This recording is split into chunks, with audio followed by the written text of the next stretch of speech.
The views and opinions expressed during Love and Life with Lana and Dave are those only of the speakers and guests and do not necessarily reflect the official policy or the position of our podcast hosts or affiliates. Any content provided is not intended to malign any religion, ethnic group, club, organization, company, individual, anyone, or anything. All right, let's do it.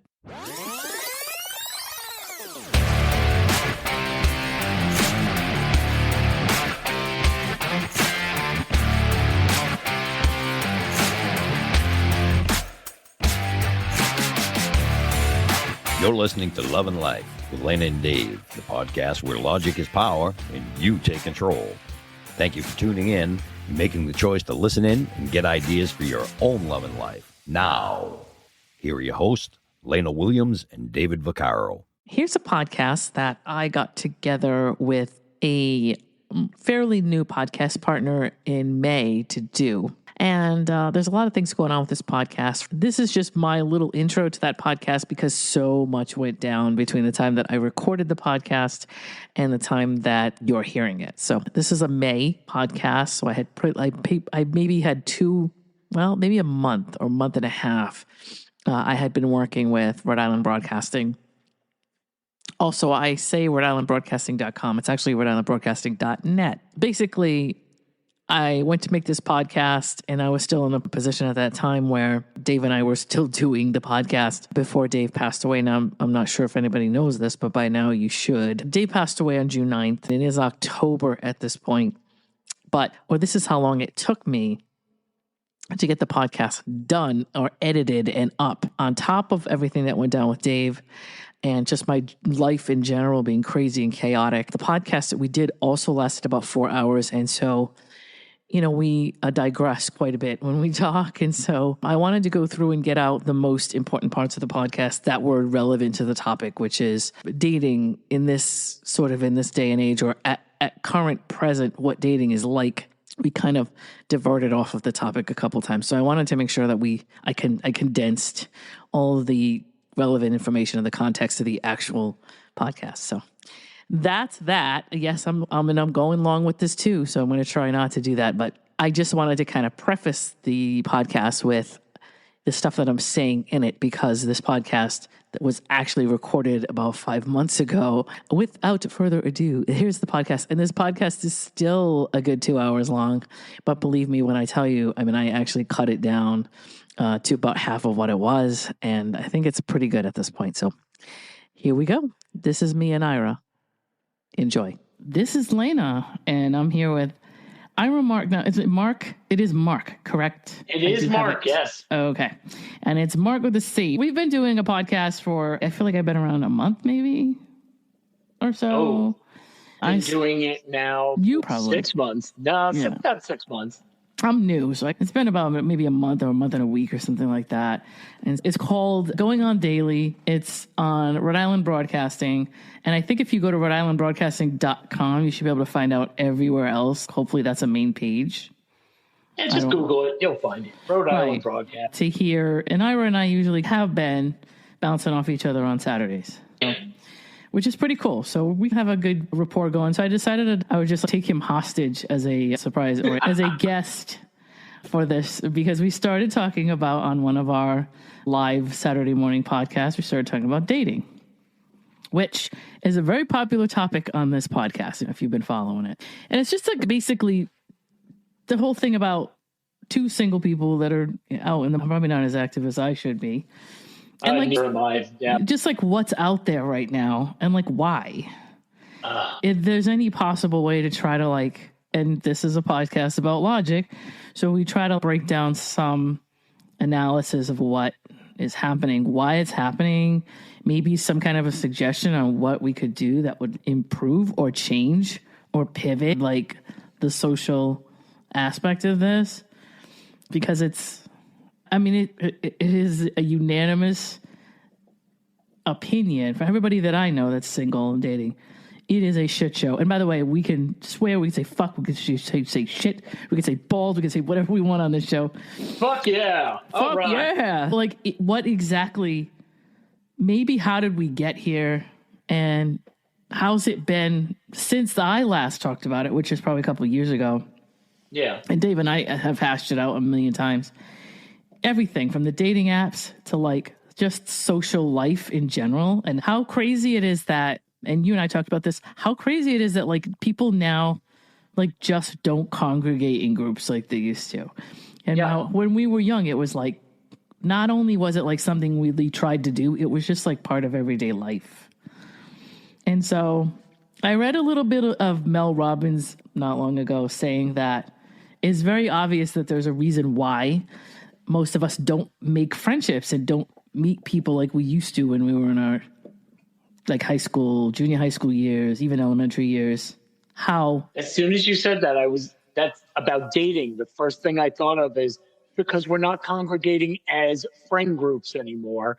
And that's where that would happen. But it's, so you would think it'd be common sense to think, because there are people out there that don't think about that. And it's, let's look at like just osmosis. If you're standing in a crowd of people all the time, when we were younger, we had maybe 2 or 3 circles that we ran in, but they were all pretty intimate circles. So we had our people in our neighborhoods that we just knew from whatever, since wherever we moved and we lived there and went to all the schools and everything like that. We knew those people indirectly even, but it was a constant, right? Yeah. Let's start with, we were all single back then. None of us had a history. None of us were involved. So that starts the process. Now we've been involved and we've been through relationships and going, oh, okay, now I have a different idea of what a relationship is. When I was 15, I didn't know what was going on. I just was like, of course not. I was just boy crazy. So it didn't matter to me what kind of relationship would be coming out of it, because you just had no idea of the concept, right? Mm-hmm. And you go through a couple of them, you're like, oh, okay. So you could see a lot of things coming through social circles. If you do meet people or talk to people, you can see ahead of the time, oh, okay, I can see where this is going. And you're a little more gun shy. But you had your high school, whatever, people that you went almost through 12 years with. And sometimes you would even go into college with those people if you went to the same schools. So you have that familiarity. And then you have a basic family circle that you're in, right? And then your family circle has extended people in it, meaning your mom has friends and they have kids, and your brother, sister, or you go to family reunions or family events, and there's always people that show up that are adjacent to those people that you see all the time. And so that's, I think, another circle. And then you have that strict social circle of, okay, I see everybody in school, but then I have my friends, people that I will be with forever. And then those people bring in sort of mutuals and whatever, right? So all that's going on for 20 years, right? Yep. So now nobody goes anywhere. You socializing, it's all virtual, right? It's a pain in the ass. And that's why they said, isn't it going to be better when we're already home and online? We can just date through apps now. Oh, God. So the dating site thing, and I think I'm always going to refer to past podcasts because I feel like we beat a dead horse with some of this stuff. Go for it. Probably 80 or 85% of the dating sites out there are owned by one company. Oh, didn't know that. So if you, now, I don't know if you had this in your area, but we did here the multi-club concept. And I'd like to use it to try to explain what this means. I was reading an article about the Match Group. Now, if you look up the Match Group online, you'll see the Match Group's probably got something like 25 sites under their umbrella. Oh, wow. They're responsible for Tinder, Match.com, OkCupid. Like, they just bought out all these sites. Oh, wow. So there's your first problem with dating sites. Mm-hmm. We used to have a multi-club here. We've had a couple of them. I worked in several of them as a DJ. And the whole thing was you would walk in the door, pay your $20 or not even. It was like $10 or whatever it was, $8 on the way in. And you would come in and there would be several rooms where you could go to different types of clubs. But what they would do is they would create like this atmosphere of competition within the building. And people would forget that the owner would take the money in anyway, no matter where you went. So it would be like, do you want to go to this bar? You want to go to that bar? With the exception of bartenders, where you would be giving them direct tips. And if you liked them, you would make sure that they made their money. The money at the end of the day went into the same safe. But there would be a competition within the building of which was better. You would lose track of. Yeah. But you had to keep reminding people, like, it doesn't matter what. You could come into the door. The only other thing I can think of is like Disney, where Disney is like, they get you at the door. You don't have to go on any rides. You don't have to do anything. You could come in the door, pay your, what is it now, $125 or whatever it is? Something like that, yeah. And you can walk right back out, and they don't care if you go on anything. Like, they get you for the whole kid and caboodle walking in. So this is how this place is. These multi-clubs are like that, where you walk in and there's different... You got a rock room, and you got a room that's all dance music. You got a room that's all R&B, I remember that. A country room, whatever. That's all great, but for the most part, those individual clubs don't have cover charges. It's the front door. So I believe that dating sites are like that. Right. In the sense that they're trying to tell you that you could choose between OkCupid or Tinder or Plenty of Fish or Match.com, but or you could pay for it, or you could go to a free site. But all of them are going to the same place. So you got that going on, right? So everybody always says to me, what's the best site? What difference does it make? Doesn't matter. Right. All they're doing is finding the people. They're trying to figure out a place for every single person that would be looking. And no matter which one you go to, you still go into them. And at the end of the day, how much of their algorithm and concept is going to change? It's not. It's just the name on the website. That's all. Secondly, people have to remember that dating sites are not looking for you to actually meet somebody. That's going to ruin their profit. They're looking for people that they can sell to advertisers. Or they're looking for subscriptions. Wasn't that the big selling point of Hinge? I remember the commercials. We want you to find somebody so you can destroy our app. At least that was a different strategy. I think Hinge is independent, or at least is of that group. Oh, good for them. So I think Hinge is, and I think Bumble is independent. eHarmony is independent, although you have to do a dissertation just to get on there. I have my own issues with them. Yeah. And what's the other one? There's another one that I can't think of right now that's completely different. Oh, there's a million. But anyway, none of them would be in business if everybody that came onto the site met somebody immediately. You've got to be in there. You've got to be flipping around through people, and you being there, you get your eyes on whatever the heck their advertising dollars are. And that's that. So you have to remember, you have to use the tool to your advantage, because technically they're not looking for you to meet somebody. They're looking for you to stay there. As a matter of fact, I know from the beginning of Match.com, anytime somebody was ready to get rid of their subscription, they would automatically suddenly get a bunch of emails that they had to go check. Yep, and absolutely. We learned that there was nothing going on there. It's just getting you to pay that extra month. And then you would go in there and it'd be like nothing in there. A couple of ads or something. So that's that. There are ways to use a dating site to your advantage, but for the most part, if you follow their rules, why would they give you like information that's going to make you go away? It's just a tease. It's basically, here's the promise of it.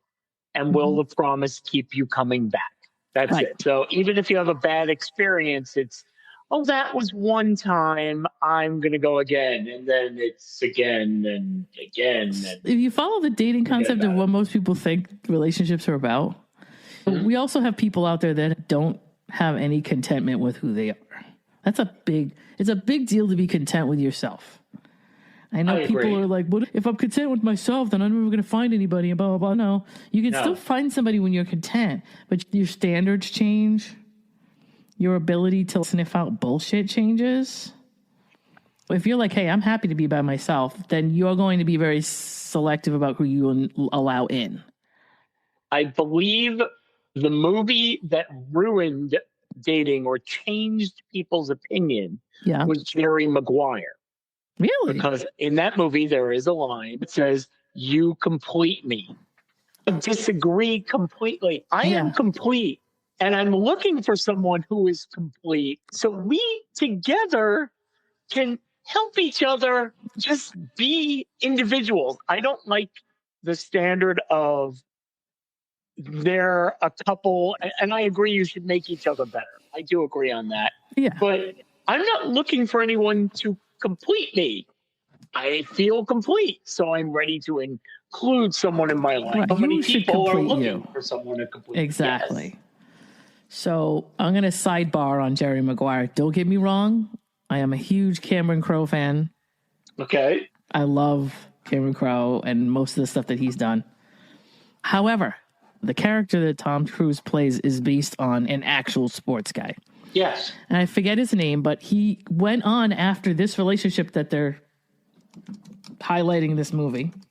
He went on after this relationship to continue that pattern. I think he went through 3 or 4 women after that. Leigh Steinberg, who was a noted sports agent. Yes. And so it's a nice, I don't know, I've always been very leery about, I think it's very Ozzie and Harriet when you watch something, right? You want to watch something that's makes you feel good and ties everything up in a nice little bow because that's what entertainment is. But based on what real life is, for the most part, usually is a very idealized version of whatever you're watching. So to me, Jerry Maguire is great because it's got great lines. It's got some good comedy. It's got some great actors in it. Don't get me started on Tom Cruise and his whole thing. Talk about little Jonathan McNicky and how much does a human head weigh? Yeah. Anyway, the concept of taking a moment in time and Cameron Crowe going, okay, here's a really cute part of this guy's life where it appears that he learned his lesson. That character learned absolutely nothing in real life. No, absolutely. Like, for all we know, he's still out there going through women like it's water and not being able to be by himself. And that's the whole concept of that movie. And so that's why they say adapted from, like, we're going to make it happier for you. But I tell people and they're like, oh, what's the fun in that? It's because you could base your life on this stuff. Yeah. And it's not actually what you really want to do is go find out who that person is. And maybe you could learn from their stuff that you learned that they're doing in real life. But for the most part, nothing in that movie is something to model your relationships after at all. Yeah. If anything, you should learn how not to be in his position and have to have somebody in his life where he can't be by himself. In that movie, though, yes, he's trying for the moment to be a better person. He's trying to improve.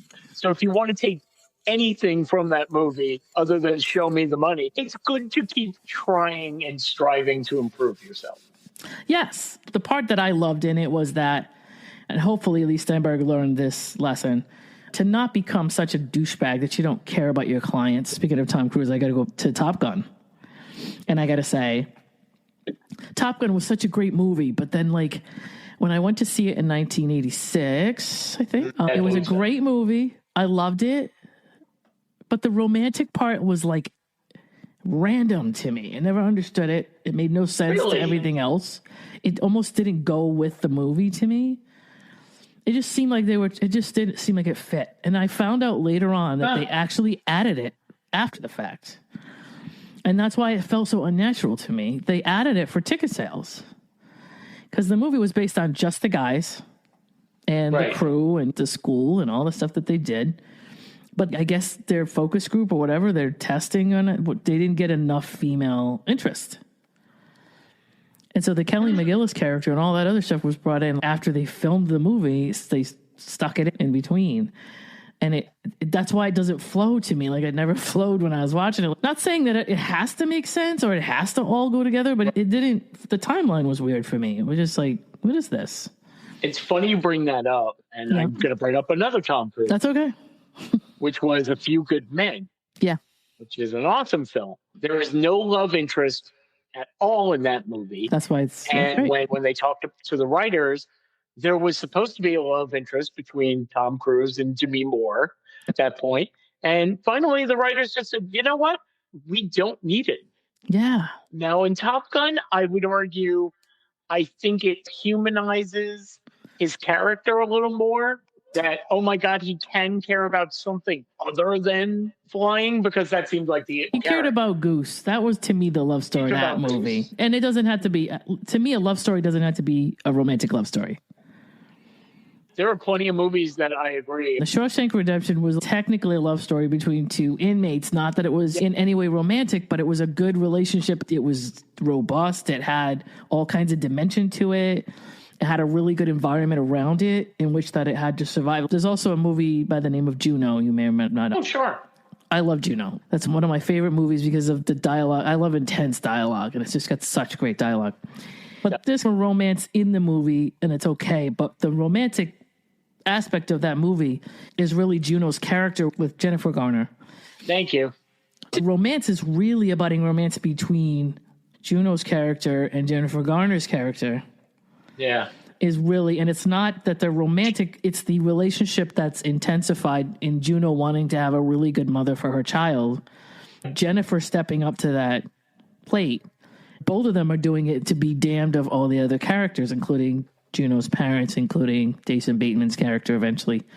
So to me, there's a little, what do you call it? A little nucleus relationship in each movie that's important. And then everybody else is supportive of that, but it's not necessarily focused on them anyway.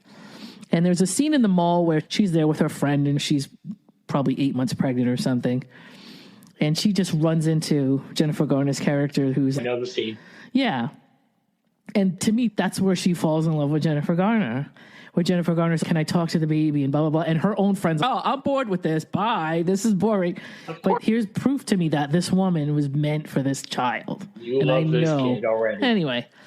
So sometimes it doesn't have to be romantic, and I don't believe that. Absolutely. I think sometimes they try to shove it in there and make it just to whatever. And a lot of times what got a lot of attention recently, it's a few years old now, but there was a big thing about the love scene not taking place, and I'm talking about an animated film, Frozen, which was basically just the love of two sisters. Yeah. And they even tried to show one. They told us at the end, like, oh, the boy kisses the girl and nothing, because that's not the love we were talking. Right. It was those two sisters. So you can do that. Yes. There is many types of love out there. Yep. But what we were talking about is trying to find somebody. And how people visualize, like we came up in an era where you had the nice guy trope, right? How many movies did we watch where the nice guy got the girl or the nice girl got the guy? And so I know a lot of our people in our generation thought that was the way it went. So there was this grand gesture you were supposed to do, and the woman was supposed to go off with you because you did the right thing. But they never got any accountability about, was this person actually attractive to the person they're trying to go after? And so that's why I loved Pretty in Pink, because Pretty in Pink bombed when they tried to make her go off with Ducky. Nobody liked it. No. Because that was the standard formula. But then they were like, no, we want her to have, we want her to have Andrew McCarthy. Blaine, that's the name of an appliance. It's like a great movie. I love it. And so I personally had a little bit of a crush on Andrew McCarthy because of the character he was in a lot of those movies. And I'm talking everything. I think he was in St. Elmo's Fire. He was like that. He was in St. Elmo's Fire. In Class, absolutely. He was kind of like that same guy. Yes, so he was. For whatever reason, even in Less Than Zero, although he was a little more raunchy in that, but even there, he was that same kind of character, with the exception of him, I think, being very privileged in that movie. He just had that quiet, unassuming thing going on that I love. That's my particular thing. I like the nerd thing. I like the very quiet, unassuming type of guy. That's always been my thing. Okay. Not the shy guy, not somebody who I can't even have a conversation with, somebody who's pretty confident in who they are. As I got older, it was more like somebody that just didn't have to peacock. They were pretty content who they are, and they were pretty okay with themselves. And if they went into an environment where they didn't feel they fit in, it didn't rattle them too much. They were just like, okay, whatever. Unfortunately, those type of guys aren't the type of guys that I connect with unless I step off the wall. In my situations, I've had to be the one that has to approach, which is fine. I was going to say there's nothing wrong with that. No. Most guys would appreciate that. They do, but your friends give you flack about that. I don't know if it's because they feel like weird about it because they're not doing it or whatever the case may be. I think that's it. I have a problem with persistence. I think persistence is something I get back in the early 19. I get that there was a point in time where women were supposed to be very demure and not very outspoken, and they weren't supposed to be saying yes too quickly and things like that. I get it. But there was a point in time where there were women who think that somebody who's persistent, they must really be interested. This person must be for me because they don't stop trying, and that's not really proof of any kind of compatibility. I had a friend in college and he was dating this girl who was much, much too pretty. Definitely, he was punching above his weight. She was way too pretty. College ended, you lose touch. Mm-hmm. And a few years later, I found him on Facebook, and they are together and married. I went, oh, that's interesting. I go to meet them, and we talk about things. He said, oh, we broke up after college. And I said, oh, so what happened? How are you back together? I never forgot her, and I would run into her. Oh, really? Where would you run into her? I would drive by her house almost every day until she noticed. And yeah, it didn't go away. Yeah. She even said, she was like, he was there. He was there when I needed somebody. Her father had just passed. He was there. Eventually, you'll be there for something. Yep. And look, they are together, 2 kids, and 20 years later, and all that was persistence. Well, I guess I would call it stalkerish, but that's how I feel about it. I was told by my relatives when I was young that it was better for me to date a guy that liked me more than I liked him. That was the best way to go. Like, they would straight up say that to you. And I never understood that. What? Okay. Other than me not worrying about anything or somebody going anywhere.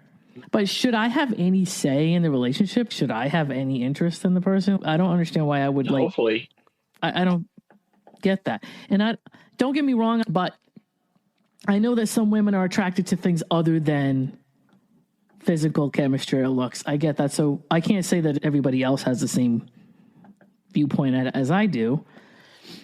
But to me, physical attraction is extremely important. I know some people think it isn't. I cannot stress that enough. And because everybody who tells me, oh, you're waiting for a supermodel, which I am certainly not. And then I ask them, and they go, so you're just about looks. And then I say, how did you meet your significant other? Oh, as soon as I saw them, I knew they were beautiful. They were gorgeous. I'm like, oh, so you're allowed to have attraction? Not. Fundamental attribute where everybody else is doing something wrong, but when you do it, it's okay. Yep. But you know why you did it. But in my case, bingo. What I try to sell to guys is, because guys will try to convince you that you're being overly picky when you don't pick them in specific. It's them. They don't have a problem with you being picky until you're telling them no. It does. It does, though. Come on. If you aren't taking gym class when you were a kid, it's going to hurt your feelings. Later on in life, if you don't get picked, it's going to hurt your feelings. But you have to understand, like, dating I know people think it's personal, but it isn't. It just isn't. You have to have somebody interested in you in the same way you are them. And yes, if they're not, it isn't something you did. It's not like you caused it. It's not your fault. You're not to be blamed for it. I know there's a lot of people that have a hard time understanding how to process that. I don't know. When somebody's not interested in me, then I'm like, okay, I can put myself in their shoes. I've been around guys I wasn't interested in. I get it. And when that happened, it wasn't anything they did wrong. It just was what it was. So I would never take it like as an affront to me. I just take it as, oh, okay. And I also take it as, some people don't understand this. Let me see if I can explain it to you and you get it. Yeah. Somebody that isn't interested in me mutually is not a prospect that I will consider. Meaning, if they're not interested in me in the same way I am in them, then they're not a considered aspect for me. So therefore, I will eliminate them based on the fact that they're not mutually attracted. Therefore, because I don't want somebody that is for me. That's why I was saying earlier. It depends on levels and what people think attraction is. But if I'm not interested in them in the beginning, it's not going to change. Meaning, if I'm not attracted physically, like if the physical attraction isn't there from the beginning, it's not gonna. And believe me, I've tried. It doesn't change. It just I just end up with somebody I'm not interested in that, like, I date 4 times and they think otherwise, and then it just becomes a problem. I want to go back to something you said earlier, though, about when you are not interested in how they take it. Is it okay if I'm going to take it personally? Is that healthier that I feel that way because I'm saying I actually like myself and I believe I have a lot to offer? How could you not give me a chance to show you that, other than, yeah, she didn't like me and maybe I'm not worth it? I don't think it's self-worth related. I think people bring their egos to the table a lot. It's not self-worth. So it's the match game. You have a bunch of cards facing down. You turn 2 over. They don't match. That means there's no chemistry. Nobody has any control over chemistry. It's just either it is or it isn't. If they don't have any, why would you want them to assume that you're okay with that? If they continue to date you under those circumstances, wouldn't you want them to eliminate themselves? They don't want somebody to hang around. How could you not like me? How could you not grow to love me? That's the problem. To me, that's a problem with dating in general. There are things that guys do, in my opinion, when you're talking to them, when you're not interested. This is what causes women to ghost, in my opinion. A guy who says, what can I do to change this? They want to continue the conversation. You say, listen, hey, we went out. I had a good time, but unfortunately, I'm not feeling it, but I wish you the best. Whatever. I'm fine with that. Let's say that it's diplomatically said, right? And they giving you the information immediately, so they're not wasting your time. I like that. And a guy that goes, why not? Now, to me, I don't want to know. We get that, right? Yeah. Even if you do know, I don't know that you can use the information anyway. And what that one person doesn't like, the next person might like it. So if you change, you're changing for that information is like completely not, unless you're not brushing your teeth and not taking a shower for 2 weeks. That kind of stuff is stuff that you could probably use that information. But in general, do you remember what caused us to even talk about dating? Do you remember the article? I forget. The article that I brought was in Australia, they're having what they call practice girlfriends, which has nothing to do with sex. Okay. Yeah. And wouldn't you want someone, you go out on a date, and yes, you are paying for them to go out, and you choose the activity and pay for everything. But then they can give you the constructive criticism of, I didn't like the way you were mean to the waiter, or the way you dress is maybe not your age. And they can give you the constructive criticism. So somebody's trainable. That's not necessarily like a deal breaker. It should Obviously, you don't want to be like dressing some dude up. You don't want to be teaching some dude manners. Oh, no. But at the end of the day, if you feel like somebody has room for improvement, I think that's different than I'm just not attracted to this guy. I don't know how else to put it except, do I eventually want to see this guy naked or touch me in any way? Nope. That's what it comes down to. So women are thinking the same thing men are. I have a brain that's different than most women, so maybe that's the way I think of it. Okay. A guy's got to be intelligent. I have this whole thing of a guy's got to be intelligent. And if I think he's not intelligent, then I'm just like turned off. If he's cute, right, but not very bright, I'm just kind of, oh, that's too bad. I was just going to ask you, I'm like, how much does that cute factor go? He can now be this intelligent. And if he's this, how can he be this intelligent? No, because the less intelligent someone is, I just can't do it. I gotta have a conversation with somebody. I gotta be able to do that. Bingo. I can't.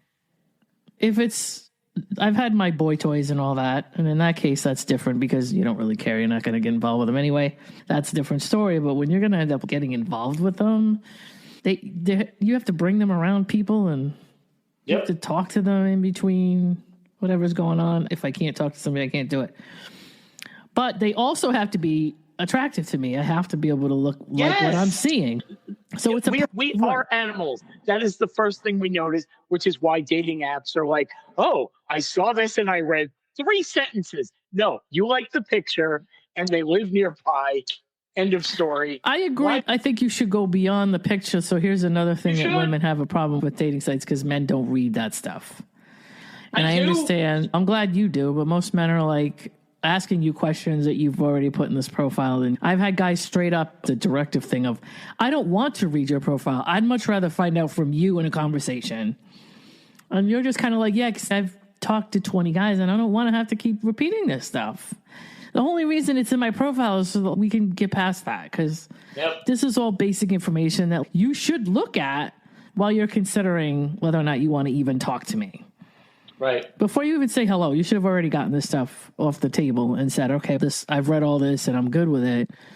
Not ignore it and then force me to tell you.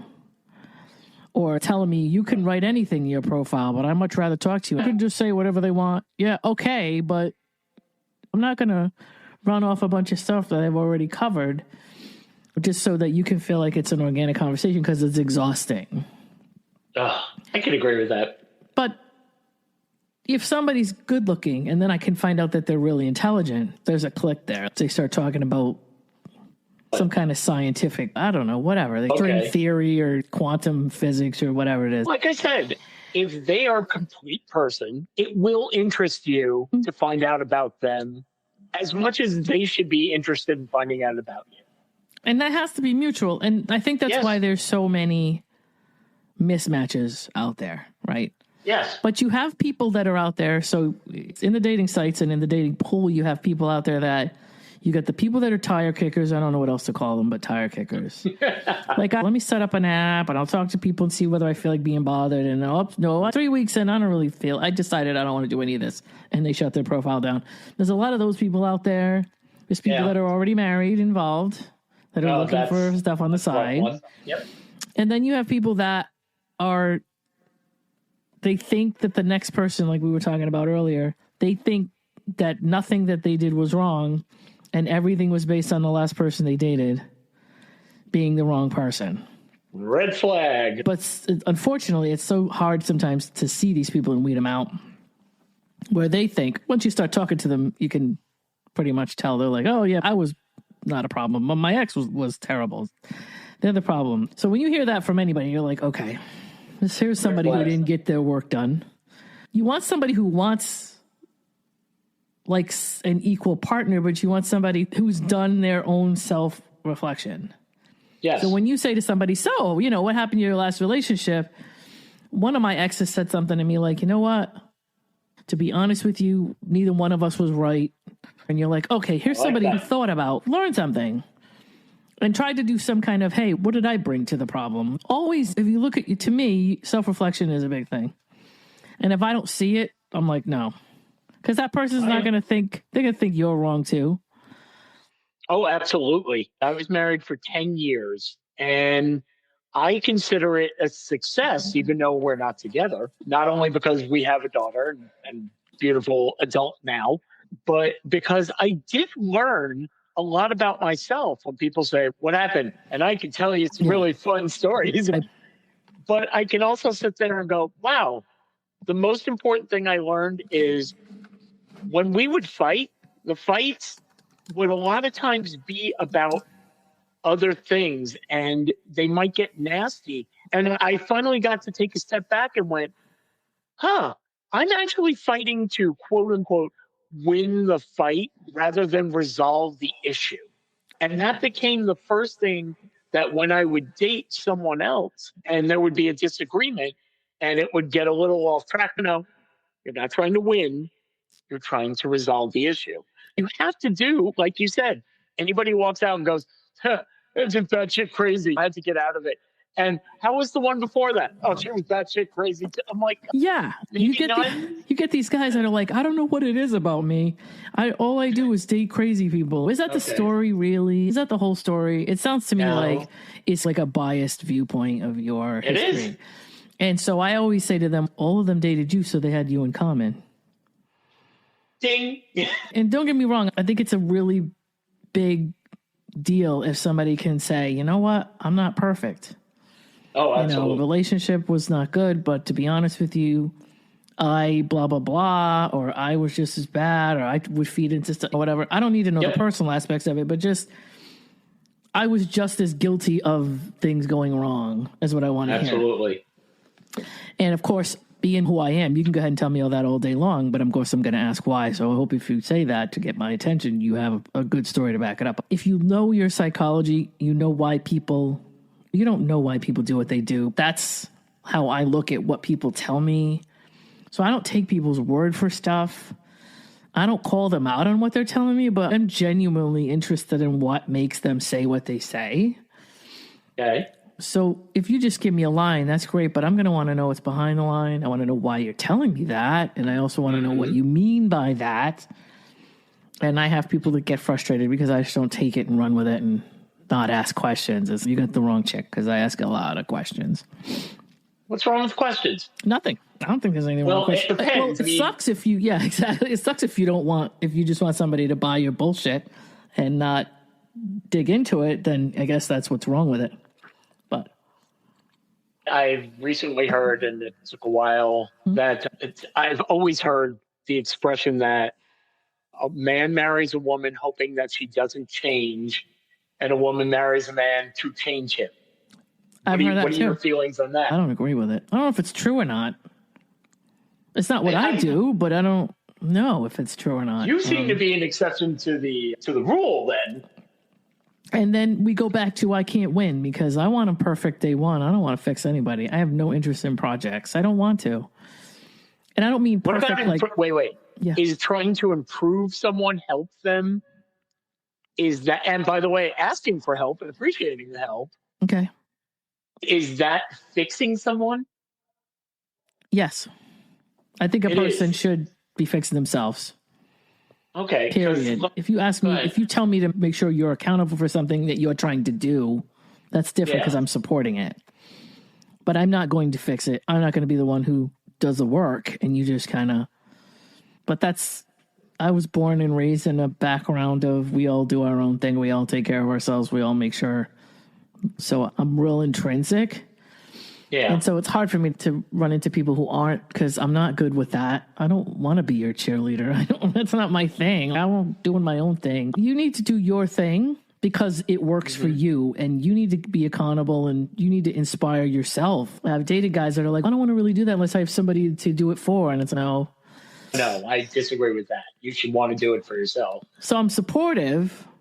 Okay. Of somebody who says, listen, I'm looking to get my shit together. I don't want to eat bad food. And I'm like, all right, if I live with you, I'm supportive of that. All right, well, I'll do that with you. It can't hurt for me to eat better. Let's clean the kitchen out. Let's get the right shit in here. That's fine.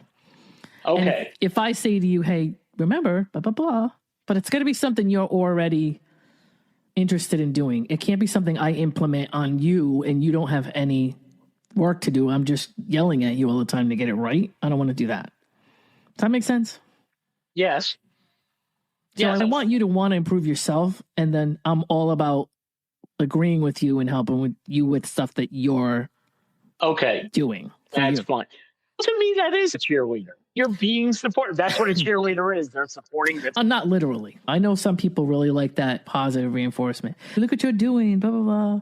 That's not really my thing. But I can come along with some kind of like loose guidelines that you set. And then as long as you're not going to scream at me when I try to tell you, hey, remember when you said you wanted to do this? I don't want to have an argument with you because you don't like me bringing it up. If you're okay with somebody mentioning it every once in a while, hey, remember you wanted to, whatever, you wanted to run a mile every morning or whatever it was, that's fine. But mostly you should be doing stuff because internally you want to improve it for you.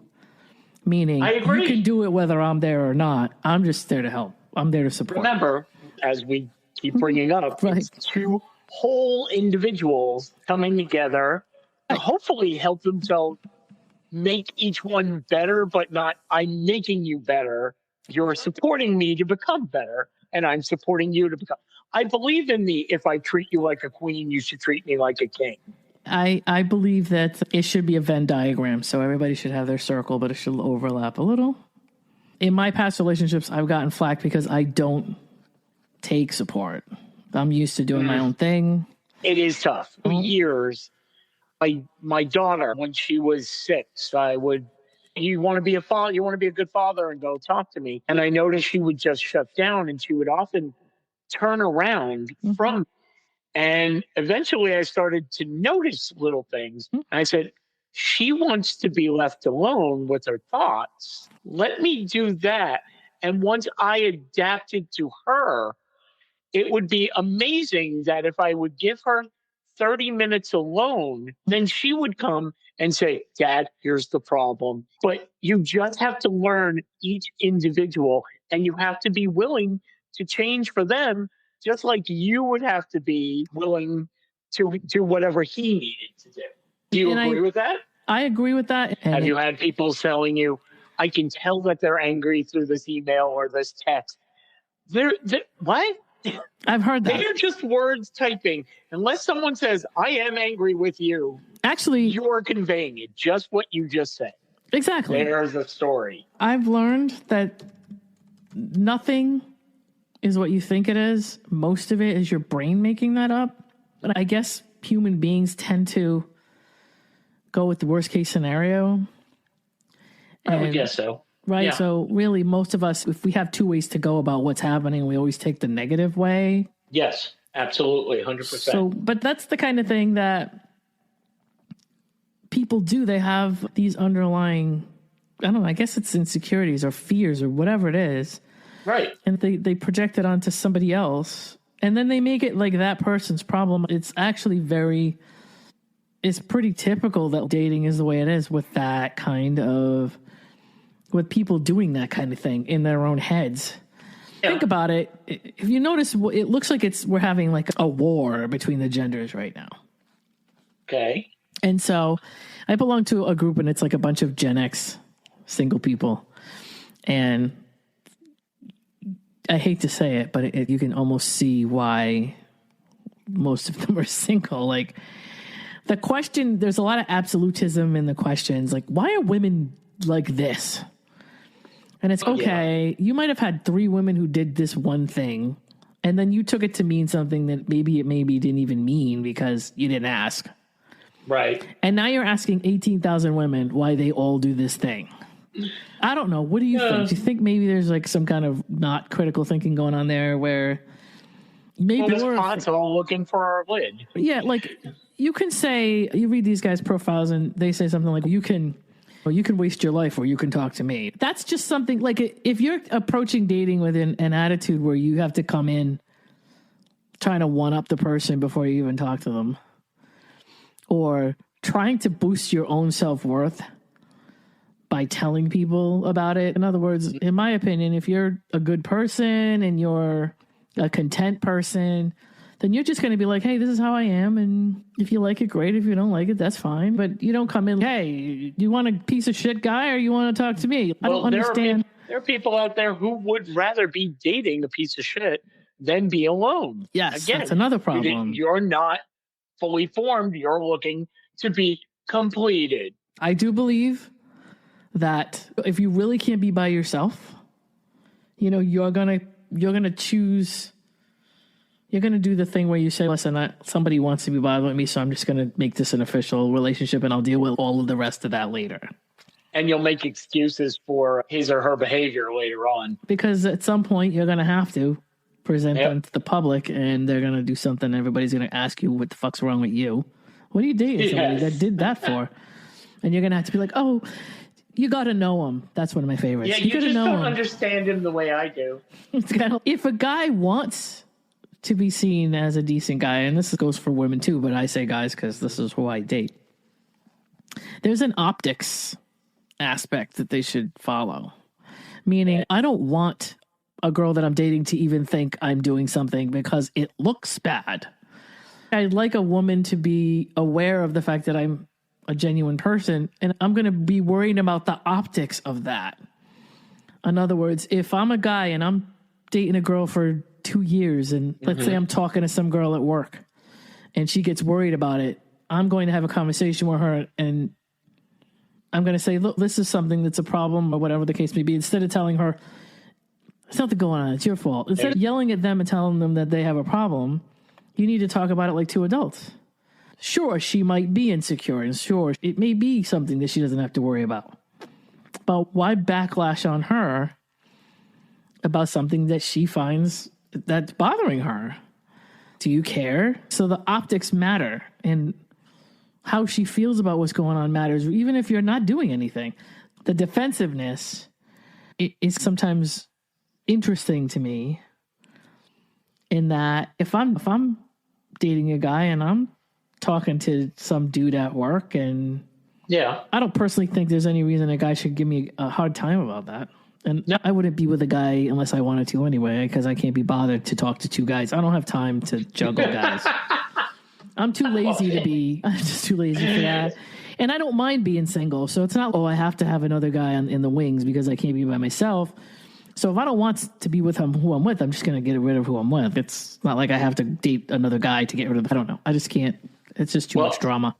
I've had, and the only reason I bring up my ex-wife I've had 2 long-term relationships in my life.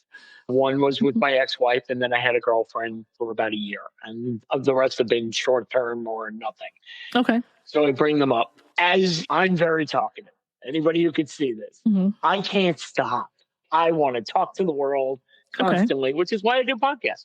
Yeah. So when I'm at work, I make friends. I have always had what is affectionately called now a work wife. Yep. I've always had someone who we get along and we bounce things off each other. Yep. Now, it took my wife a while to come around, and I made sure she wasn't uncomfortable. Nothing's going on. Nothing's going to go on. They've met, and everything was fine. And she went, "Oh, I get it." And when she told me after she got like a regular job that this is like my work husband, I wasn't jealous. I get it. Completely get it. Now, the girlfriend did not like it from day one. I said, if you meet her, you will see that I don't need to meet her. I don't even know why you have it. This is not a thing. I'm like, this is on you. Because if you know me, you know I'm not going to cheat. There is actually a backstory that I'm not going to go into of why I won't cheat, but there is a very good reason why I won't. And the wife knew it. The girlfriend of the time did not, and she gave me grief for it. I'm sorry, you know me at all. I don't like jealousy. I don't have any. I don't like it. Again, it's extremely 14-year-old behavior. Yeah. But you are different. There are women who will go, I don't want my guy to be jealous. And then when he's not jealous, he should be a little jealous. No. Oh, God. If they want to be jealous, fine. I just don't want anything to do with it. Don't talk to me about it. Go talk to somebody else, or don't bring it to me and make me have to deal with it. You've told me things that you didn't like when they were done to you. Do you adapt to the personality of the person you're dating? If they like to talk about their day, would you do that? If they needed you to go to the hospital with them because they wanted you, would you? So I'm a reverse person. That means that as much as I don't want anybody to help me, I'd probably be upset if they didn't want me to help them. It's completely different. Okay. However, I wouldn't be upset about it. I would get it. If somebody said, hey, listen, I want to go to the hospital and leave me alone or what, and they really meant it, then I would respect that. But if somebody went to the hospital that I was close to and I didn't know they were there, I probably would give them some shit. They'd be like, how could you tell me you were in the hospital? And my friend Chris Johnson will tell you, I found out he was in the hospital up the street, and I brought him, like, what do you want? I'll bring you whatever you want. I think he asked me to bring him a steak sandwich or something like that. And I was like, all right, I'm bringing you a steak sandwich. And then I went and I sat in the hospital with him, and I actually talked to him with his doctor and whatever was going on, because I was worried about it. And Mike coming there yelling at him, dude, don't be in the hospital. I don't like this shit. You need to get out of here. You're making me nervous. If something happens to you, I'm going to punch you in the face. I get like that. But anyway, he knows I love him. I'll kill you. But whereas some people don't want to help, they want everybody to pay attention to them. I'm like opposite. I don't like attention. I don't want any kind of, I don't like people fawning over me. I don't like any of that. But I will do it for people that I care about. Especially if they make it clear that's what they want, then I will. But I probably would anyway. But I did want to bring up a couple things before I forget. All right. So we have the history of dating then to now.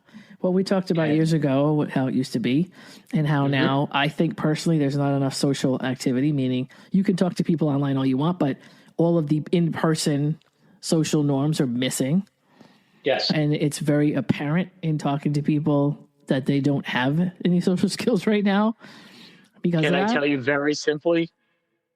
Oh God. And like I said, I love to talk to people. Yeah. And I worked on TV where we would do man on the street bits. Yep.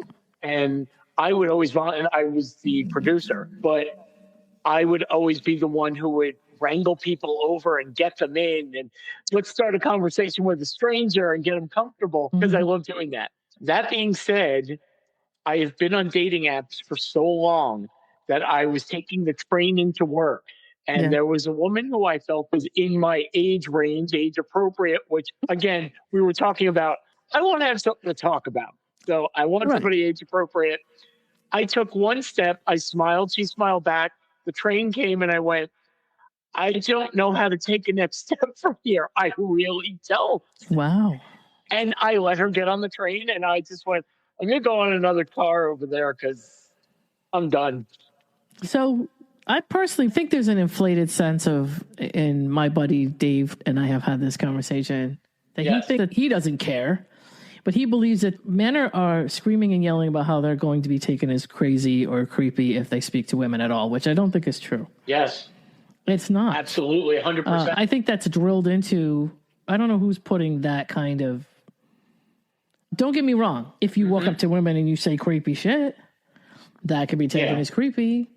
But a regular conversation, I don't think, without any kind of sexual innuendo, without any kind of, hey, can we go out? Hey, how you doing today? I don't think that's creepy. I don't think women are having any problem with that.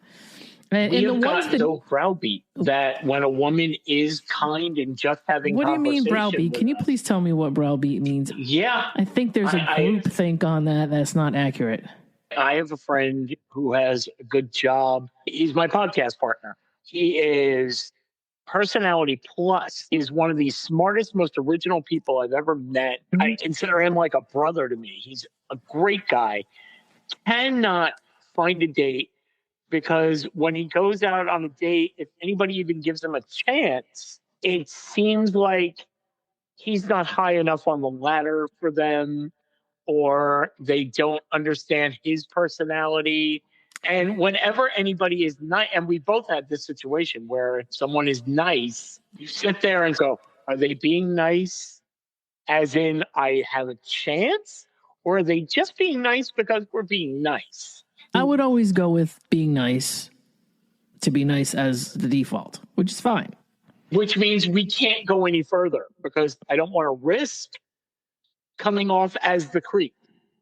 If someone is nice to me, there has to be an ulterior motive. And that's what keeps getting... I'm trying to find the disconnect, so I think I know what you mean. Okay. Here's the dichotomy or the weird problem with, at least up until everything changed in the pandemic and all that kind of stuff. So if you're out in public and you meet a woman that you like, most of the women that I'm friends with have agreed to this. And most men I know have disagreed with this, but it is what it is. If a man comes up to you and his intention, and I'm sorry, just like bees and dogs can smell fear, women can smell intent. We just can. And men can tell you all day long they can get around it, but it's bullshit. We can smell it. Oh, it's bullshit. I agree with you. I call it an outcome dependency. That men will not approach women unless they think they're going to get something out of it in the end. And when you have a conversation with them like, hey, why don't you just go out and talk to people just because they're people and you find them interesting, with no agenda whatsoever about where it goes, because it's completely organic. And if you feel like you're wasting your time by doing that, then I don't know, maybe we need to have a conversation about that, because this is just meeting people out in the wild and saying, hey, tell me something about yourself. Oh, hey, what's going on with you? How's your day? Whatever. And if it organically turns into a connection, great. I find that most men I talk to are very transactionally driven. They're like, I don't like that. That's not good for me. What's the point of me bothering with talking to a woman if that's where I'm going to go with it? And I'm like, yeah, okay, that's a problem. That depends. You're out there looking to make a connection for a date. I'm assuming you're talking about like a bar or something like that. Because I don't think bars or clubs or anywhere specific is like a designated place to do something like that. I just think as a man, you should just, or as a woman, you should just be out there making connections with other human beings, just organically, just in general, because you're human with no agenda and no expectation and no anything. So I am on both your sides. I'm on the men's side thinking, yes, I am out there looking and hoping that I do find somebody that is attracted back and we can date. That is the goal. However, it is never, ever a waste of time for me to talk and connect with another individual with nothing, no dating on the table. I love meeting people and talking to them, but that's not the goal. But why can't men just drive without a destination? Why does the goal have to be in place? This is what I'm trying to figure. You're telling me women never go out looking for a guy or a partner? So women, most women that I know have that advantage of, I'm just out here. Most women don't actually have an approach or do anything on their end. Absolutely, because they've been taught they don't need one. I personally think they should, because I think they're only getting half the story when they don't, but that's another thing. But Like, why not just, I get that you're open to dating. I get being open to it. I get being open to meeting human beings. But if you're going to date somebody, the phrase, you will find something when you're not looking for it, applies. But if I'm always looking, how is that going to help? That's what I'm saying. I don't understand what is having to have the destination and then you miss the journey. If you can't talk to somebody without a goal, then sometimes the goal is what causes the problem. So I'm trying to explain this to guys. No, I was going to say, I'm not going to use the word problem because I don't think it's a problem. But aren't men hardwired, I know I'm one of them, to here's my goal, I'm going to solve the problem. My problem is I want to date. I'm not going to just go there with no reason. I can't do it because I'm hardwired not to. Men should figure out how to change that wiring because that's bad. I think that's not good. I don't think that's good. Part of their hardwiring. I agree. You're not going to get an argument with me out of that. And we're fine. As a woman, there's all these things that men do that put up walls. They just do. And they need to stop doing it. A man that comes at you direct, if you ever go to a sales meeting or you ever go to a networking event, and somebody comes over and goes, "Hi, how you doing? I'm so-and-so. Nice to meet you." That's a forward-facing approach, and that is a sales approach, and that causes suspicion. It's a human thing that causes suspicion from the other person. It's just a body language that causes the other person to go, "What the fuck does this person want?" It's just how do you approach that? Side approaches are better. Such as? All right, I'm in a bar. I do these all the time because I'm a DJ. Okay. I get that as an excuse, but I do it anyway. So I'll walk by, I see a guy that I think is cute, or I see a guy that is interesting or whatever, and I'll walk up to the side and I'll lean over and I'll go, "Hey, what do you think how strong do you think they're making that fucking drink right there?" That's a side approach.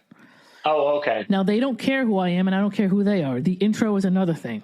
Dump it. Intros are like sales pitches. Intros cause people to say, "Why is this person talking to me? What are they telling me their name for? Why?" It puts up a wall. Now, if you can talk to a man, and this is for all the guys out there, and I've also covered this all before, but how you approach somebody else, it almost sets a tone for the whole fucking relationship, whatever it turns out to be.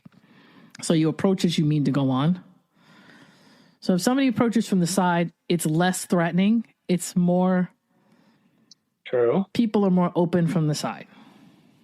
So you flank them if you want. You and somebody else can flank them. No, I'm just kidding. But no, if you talk to somebody from the side and you lean in, and I call it a by the way approach. That's what I call it. So I walk by a guy and I back up and I lean over and I talk to them from the side. "Hey, by the way, how much do you think that drink cost?" Or, "Hey, by the way, do you always come in here?" Or, "Hey, by the way, do you like this fucking song? Because I can't stand it." Or whatever. It's good to bring up some kind of common ground thing. I used to do that all the time when I was younger and go to a bar. And when I was in my 20s, that's where I was. Then you walk up and be like, the stupid little thing of, "Look, settle that for me. This guy thinks that, anything to not." What you don't want to do is the sales approach. You don't want to you don't want to set off suspicion in the other person.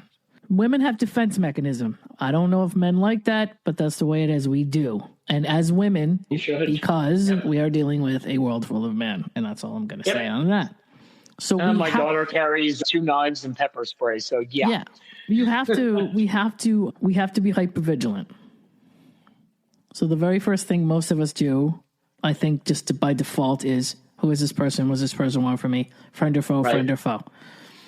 A side approach is better, and then not going in for the kill actually creates a different atmosphere. So if you're a woman and you're talking to a guy and he's just shooting the shit with you, but it looks like he could care less if he talks to you, you're going to be more open to him because it doesn't feel like he's going in. Men that are trying to get a phone number or a date or something are driving the conversation, and they're typically pushy enough that you can pick up on it. But underlying the agenda is apparent. We know it. Yep. Oh, but I don't care how smooth they try to make it. If there's a timing aspect on it where we're not talking fast enough or we're not getting to the point fast enough for them, we can tell. Oh, this guy is trying to push for a phone number. In other words, he's not trying to talk to me. He's just trying to get to the hook. That makes us like this. And I'll tell you why. Because we can't get any sense of who you are if women who are in defense mechanism cannot learn anything about the person they're talking to. They're too worried, or they're too nervous, or they're too focused on what it is that this person wants. to have any idea if the guy's any good. And I don't think guys understand that. But I'm a good guy, blah, blah, blah. So, yeah, but you set off the wall. You set the wall up. Once you do that, a woman's like, all right, I need to figure out what this guy needs so he can go away. And they lose interest or they lose focus on who you even are. So, in other words, you're just a stranger. And so there's no connection there. The connection will never happen. And the woman will never get any sense of whether you're a good guy. You could be the best guy in the world, but if you have a shitty approach, you might as well forget about it. So I'm just saying, as a woman, this is something that I know for sure. I've been in clubs almost 40 years, and I've been in social events 40 years and all that kind of stuff. And I watch all kinds of interactions like I'm watching like National Geographic, like I'm watching Mutual of Omaha's Wild Kingdom from a lot of perches in clubs and just watching like crowd, like how people circumvent through crowds and things like that. So I don't know how men can figure that out, but they need to figure out how to just talk to somebody. And if they literally genuinely don't care how it goes, women are probably going to be more open to that. And I mean that by saying men can say to me, no, but I can talk to a woman. Men think that they're smarter than that. And they think that, so they'll keep telling me, no woman I'm talking to has any idea what I'm doing. I'm like, I'm telling you, they're aware of it. They're onto you. I've heard that a million times where guys, I'm smarter than that. I could talk to a woman in such and such a way. I'm like, if there's any kind of strategy or agenda or goal or anything in what you're doing, we fucking know it. That's the end of the story. And but what happens? Yes. And I'm going back to the very beginning of our conversation. Okay. If she has no attraction for you, so the guy opens up and he makes the, oh my God, how much is that drink worth? Tries to open, she takes a look at him and goes, nope. They're pretty obvious about that kind of thing, but also, a lot of women will talk back to a guy. Like, I always tell guys this: if you're confused, it's probably a no. If you're talking to a woman, and if it's a yes, it's definitely like something that you're not going to be confused about. You'll see it; it'll be very obvious. Okay. And if she likes you, you won't have to be like. It's not ambivalent. Well, the only time you'll see a little bit of ambivalence in the beginning is if she's just not sure who you are, doesn't know you. But if she looks at you and she's into you and thinks you're cute or whatever the case may be, you're not going to be confused about whether she likes you. It's just not going to be confusion. I want to put up the 80s, the more you know. Yeah.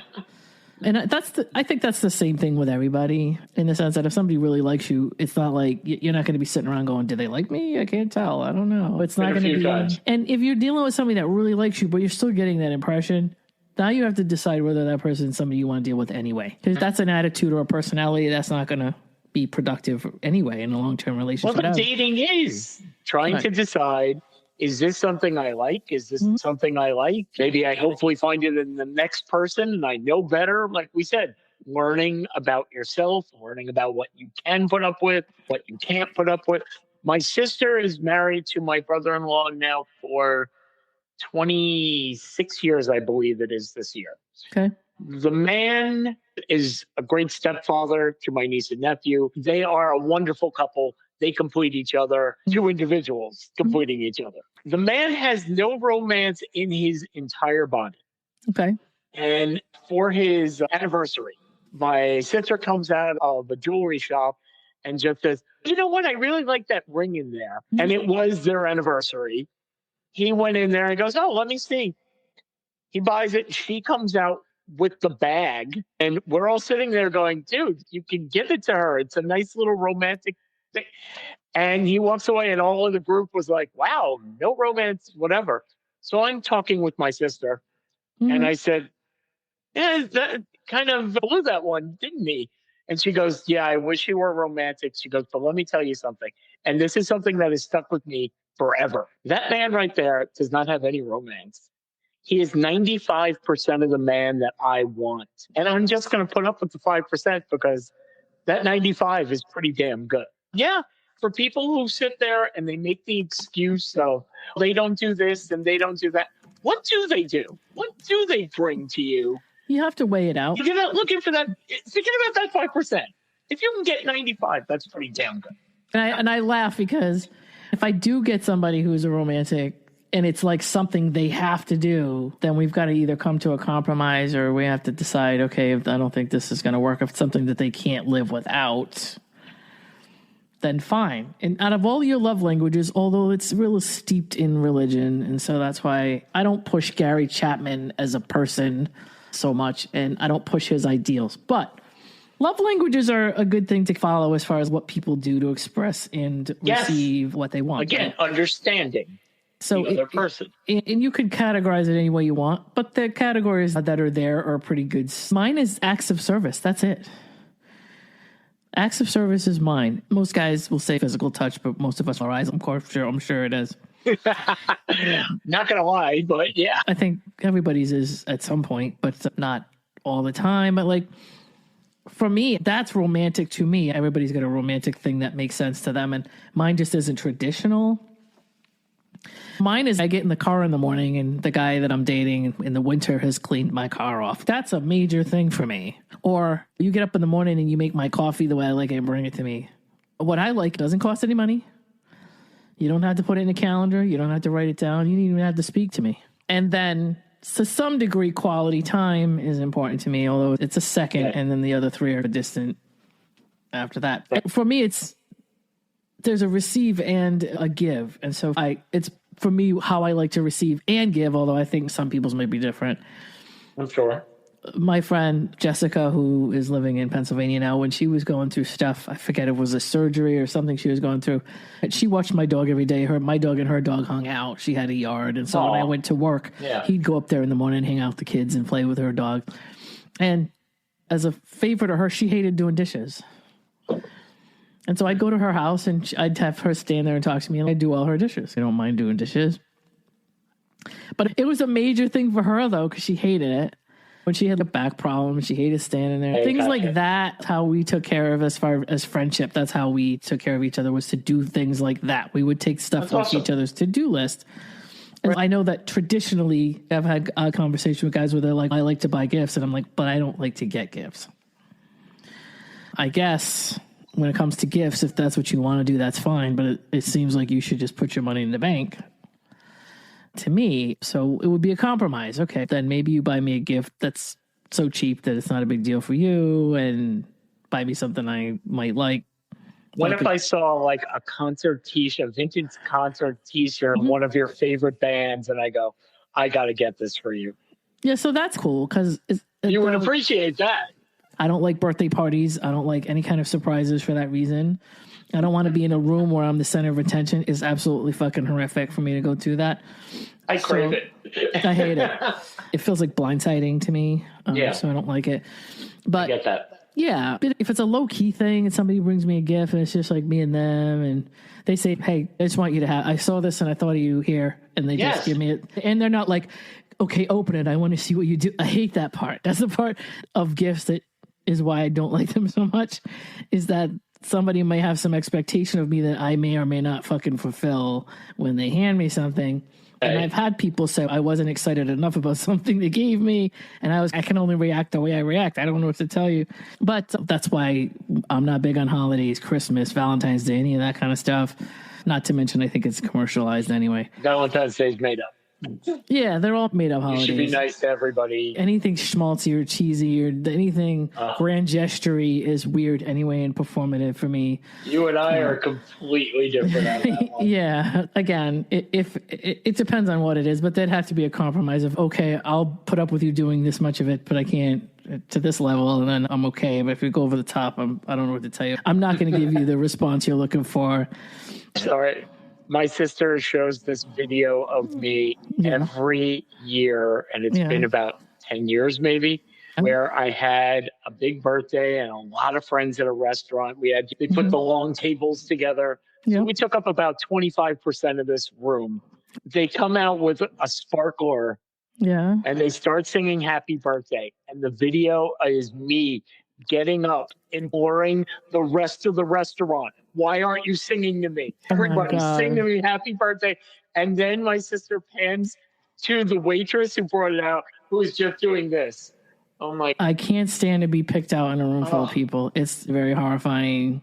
I want all of us together. Always. I can get you all on my level up here to sing. Now, I don't mind. I'm all about getting involved with somebody else's day. I'm a DJ, but DJs we're not the center of attention. Usually it's not us. Well, you're responsible for getting everybody in the mood. I am, but for me to get on the mic and scream at people to get up and do all that's not really... Oh, you don't do I'll do it, but it's not like my usual thing. But for me, as a DJ, I'm on the sidelines, which is the whole reason I do it. And to me, the dance floor or the guest or whatever, that's the person in the middle.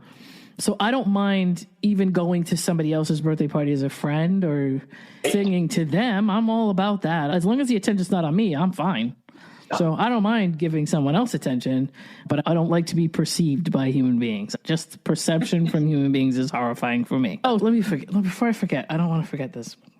We talked about, I basically wrote down your experience, your plan, your strategy, and like what you think men want these days. Because from a male perspective, you might have some insight on that. So give me all of that. Your experience, your plan, your strategy, and what you think. Men want, I'm going to start with that one first, always depends upon your age range. What are you talking about? If you're talking about someone my age who has been married, bought the home, had the kid, then divorced and did everything else. Like I said, I'm a whole person. I don't need someone to complete me. I'm not looking for the hookup or anything. I really want companionship and peace. And I think most men want peace. Yeah. I don't want to come home, have so many times talked about how the dichotomy changes when you get married. And women complain about this a lot. Why do I don't want to be your mother. I don't want to be, and you shouldn't. But why are you acting like that? I understand you assumed the role of caretaker to everybody. Why? Are you saying that he can't do it? Because for a time when I was married again, we had a kid and we didn't have anybody to take care of our child in the morning. I switched and I took another job with later hours. So in the morning, I was responsible. I would wake the kid up, clean her up, give her breakfast, wake my wife up, make her coffee, make sure her lunch was packed. I was a house husband for most of the day, got the laundry done, the meals done, cleaned the house, took care of the kid. So you realize that most guys are not you, though, right? I do realize it can be done. I think that most women complain because most men, I think, come from families where they have mothers that do that for them. And a lot of them just run into marriages where they go, all right, well, the mother's gone, so now the wife steps in and I get the remote. Okay, that's the reason I understand. But women can also choose better than this. And honestly, this is what they're doing right now, which is why there's a male loneliness epidemic. There are more women than men. They're getting more education, getting better jobs, buying their own houses. Yeah, I mean, in maybe, 50, 100 years, maybe we're going back to traditional will be the man stays at home because the woman makes more money. Maybe. Or both of them could work. Like, what's wrong with... Again, I have no problem with that. But here's what I'm going back to. Yes. You mentioned something very important to my mother in heaven. My mother was a substitute teacher for God knows how many years. When she was a regular teacher, and then when she had kids, became a substitute, but she worked all the time. She was a lousy cook, but she did cook for us, and she did our laundry. And at a certain point, when my sister, who's 4 years older than I, would tell us, this is how you do your laundry. And every other week would be, you're going to learn to do the shopping by yourself. You're going to learn to do the laundry by yourself. And we used to grouse about it and go, why did none of my friends do that? But we moved out on our own and knew how to take care of ourselves, knew how to take care of other people. Perfect. So maybe I am special. Maybe not, but if I am, I think you can hear men that are like, all I want is a woman that can cook. Women don't cook anymore. And it's, dude, you live on your own. You're single. So you already feed yourself. What do you give a shit if she cooks? You cook. So it's almost like some of these men, you can tell they're looking for somebody to step in and pick up some of this shit that they're doing. I don't believe in gender roles. I don't believe really in that. I believe that within your household, you both do whatever strengths and weaknesses you both have, you do. I worked in a company where I was the only male in my department, about 8 women in my department. And Valentine's Day had come up, and my wife at the time had just gotten a really good job Okay. at a bank on Wall Street. Okay. So she said, for Valentine's Day, I'm taking you out. We're going to your favorite steak restaurant, Okay. and it's on me. By the way, it doesn't really matter because all our money is commingled. I know, but yeah. She's going to do it, and I felt such pride. I'm like, that is the sweetest thing. So when it begun the talk of, what are you doing for Valentine's Day? I said, very proudly, my wife is taking me out, and she's paying for a steak dinner. The face on the ladies was jaws drop. How dare you make her do that? Make her. That's weird. I don't know. That's weird. Outside opinion. You know what I mean? There's a traditional. So I try to tell women this every year, and Christmas and Valentine's Day and even Mother's Day and some holidays like that, where holidays are commercialized. The companies are trying to make you buy crap on these holidays because they're trying to make money. So when you're sitting in an office and you feel bad because somebody next to you got flowers and you didn't, you have to blame your flower company. You need to blame Hallmark. Because this is the reason why you feel bad. They're trying to make you feel bad with commercials. Yeah. And with whatever social nonsense. And you pressuring your boyfriend or somebody that you don't have. Obviously, marketing is all about couples inclusiveness is like how marketing works. Right. So if you're single, you're already not a demographic. You're undesirable. And so that's why you feel like shit when you're single, because unless you have to buy an engagement ring with 3 months of your salary. Right. And that's another thing. It doesn't make sense to me, but you can't get mad at, you can't say that it's your lack of being a good person. You can't say that it's against some guy that you're dating that didn't do the right thing. All that stuff is put upon you by commercialism. I agree. And technically, it should be within your own relationship what you want to do. If I've dated guys that have wanted to do stuff on Valentine's Day, and it's okay. I don't care either way, and I'm not going to give you shit for not doing something. But if you want to do something, we discuss it. All right, you want to go get a dinner somewhere, and we do this little quiet thing. That's fine, but just know I'm not going to give you grief. It's not like a trick or anything. It's not something I'm going to give you a hard time over. If that's something you want, but you're okay different.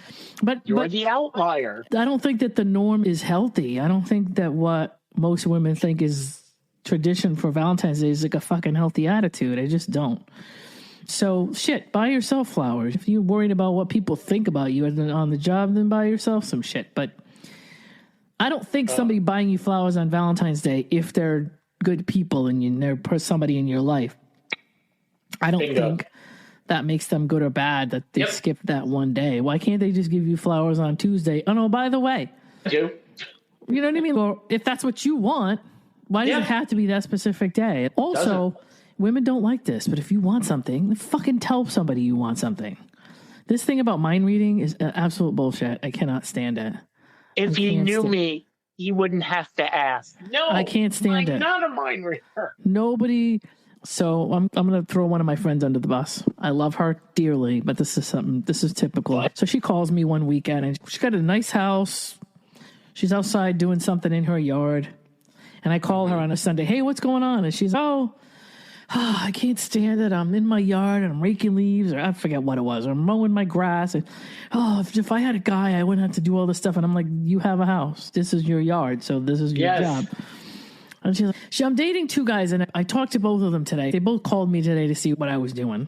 And I'm like, okay. And she goes, the older guy, one of them, she was like in her 40s, and I think she met one guy that was like in his 50s and one guy that was in his 30s, that kind of thing. And it was early on for both of them. And the 50-something-year-old guy calls her, and she's, I'm in the yard, and I'm doing this, that, and yeah. And this was his reaction when he called. I didn't realize you were busy. I'm sorry. I didn't mean to interrupt. Okay. Call me when you're done. He hangs up. The younger one calls her, and she does the same thing. I'm in my yard doing this and this. And he goes, I don't think you should be in your yard doing that. Why don't I come over and help you with that? Okay. So she goes, okay. So now she calls me. She goes, I know which guy I'm going out with. And I'm like, why? And she tells me the story. And I'm like, Joe, you put them both through a test, and neither one of them knew they were being tested. And I said, so now if I called you and you said you were in the yard raking, I would assume you were fucking busy. Yep. So the guy that was in his 50s is not wrong. I agree. And now I don't think the guy in his 30s was wrong either, by the way. and I'm like, but you made this out to be like a contestant thing. So the guy in his 50s who might like you and might be a really good guy, all he was doing was trying to respect your time and space. And you made it like, I don't want to date a guy like that. I want a guy that's going to come over and help me. And maybe he would have come over and helped you, but you didn't ask him for that. Exactly. And she goes, I'm not supposed to ask. They're supposed to offer. And I'm like, no. Again, that kind of stuff drives me crazy. That's an attachment style issue. And mostly it's with anxious people and fearful avoidant people where they'll do stuff for you as a people pleasing strategy. Hold on. Yeah. Right here. And they will like hold you to the people pleasing and they will assume that you're supposed to reciprocate. And when you don't, at some point, and that's fine. Yeah. But some do it because a lot of people come from households where they feel like they have to people please people in their lives because they're trying to keep the peace in the house. Usually kids dealing with parents that are fighting and arguing, alcoholics, things like that. So they're hypervigilant of everybody's mood in the house and they try to people please to keep the peace so that everybody's happy so that they don't have to deal with the volatility. And then they carry that into their lives. But those people expect something back, but they expect you to know without them having to express their need. They just think, oh, when I do this, you do that. No.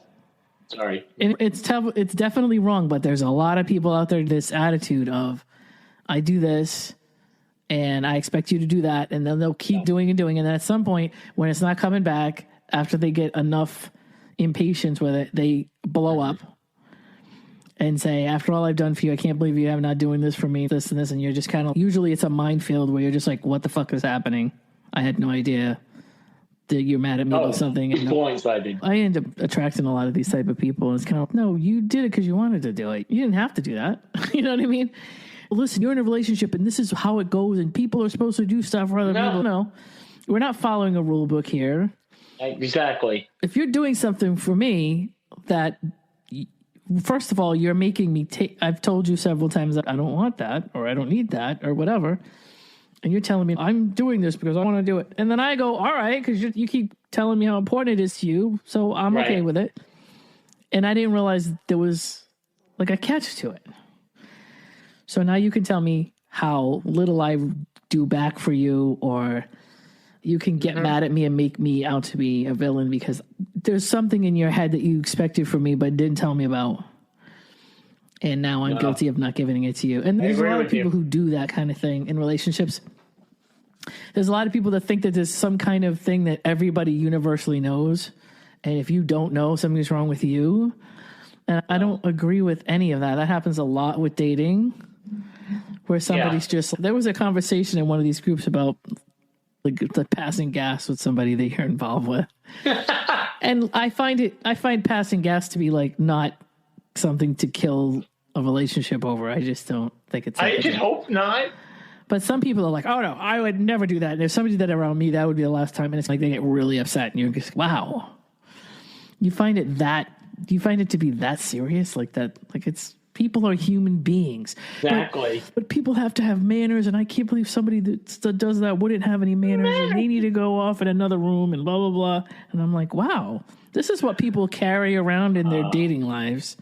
This is the stuff that they have hidden in their, like, fucking toolkit and don't tell anybody about. And then wonder why they can't attract anybody.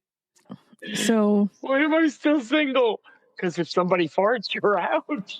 But it's I'm a lot like a guy. So if I'm dating you and I'm talking to you, I'll talk to you while I'm sitting on the toilet and I'll have a conversation with you. I'll just do that. And I had an ex-boyfriend that was like, are you on the toilet right now talking to me? I can't believe you're on the toilet right now talking to me. I'm like, oh yeah, I'm a woman and I'm not supposed to have any bodily functions. That's right. Men don't think we do any of these things and we're supposed to hide all of that from them. And I'm like... Did you see the Barbie movie? Yeah. Okay, so you saw the monologue from America Ferrara. Women are supposed to do this and this and this and that. And your head is spinning by the time it's done. Yes. But there is a male equivalent to that as well. Just mean people are not perfect. End of sentence. Don't drop somebody off because they fart in front of you. Don't refuse to date someone because they're 5'10" and not 6 feet tall. Don't forget, like you said, you send your text messages short and sweet and to the point. That's you.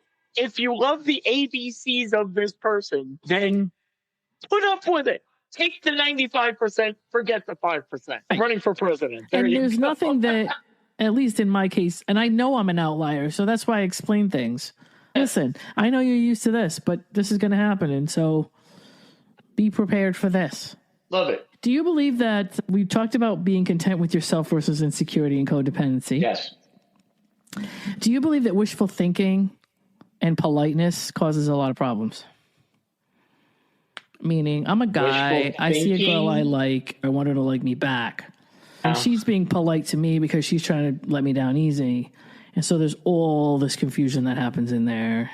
She's being nice to me. I can't hit on her. Wishful thinking will get you in trouble a lot. And I don't think a lot of guys can put themselves in the shoes of somebody. I don't know why, because most guys have met women they weren't attracted to. Of course. And so when a woman isn't attracted to them, they can't conceive of that. And so you say to them, I'm sure you've met women that you weren't interested in. What's the difference? Different. But why is it different? It's the same. Ego is a problem. And I have heard guys give lectures in great detail about how women need to lower their standards because of some guy that would do anything for them, and they're just not giving this guy the time of day. Do you guys really want a woman who's not interested in you to date you? No. Like, that's what you're asking for. You're asking for a woman to let... I agree with you, but yes. There are also the ones who have the, I'm not going to give you a chance unless you're the 666. You know the 666? Yeah, yes, I do. Okay. There are those women, which is why I asked you before, what age range are we talking? Because there is a certain age range, 20s and 30s, a little more risk. And then if you're thinking about having children, at some point you can't be as choosy, even though you really should, because this is the father of your child. Do you agree? And then when you get to where we are later on, like I said, that part of my life is closed. I'm looking for something different.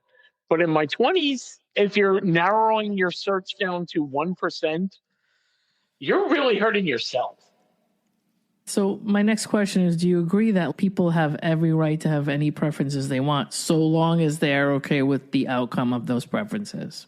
Absolutely. 100%. Right? If I'm looking for 666, which isn't my thing, and it is very dark and could be, I don't know. I think the 666 could cause you some bad luck, but that's another story. It is a bad number, yeah.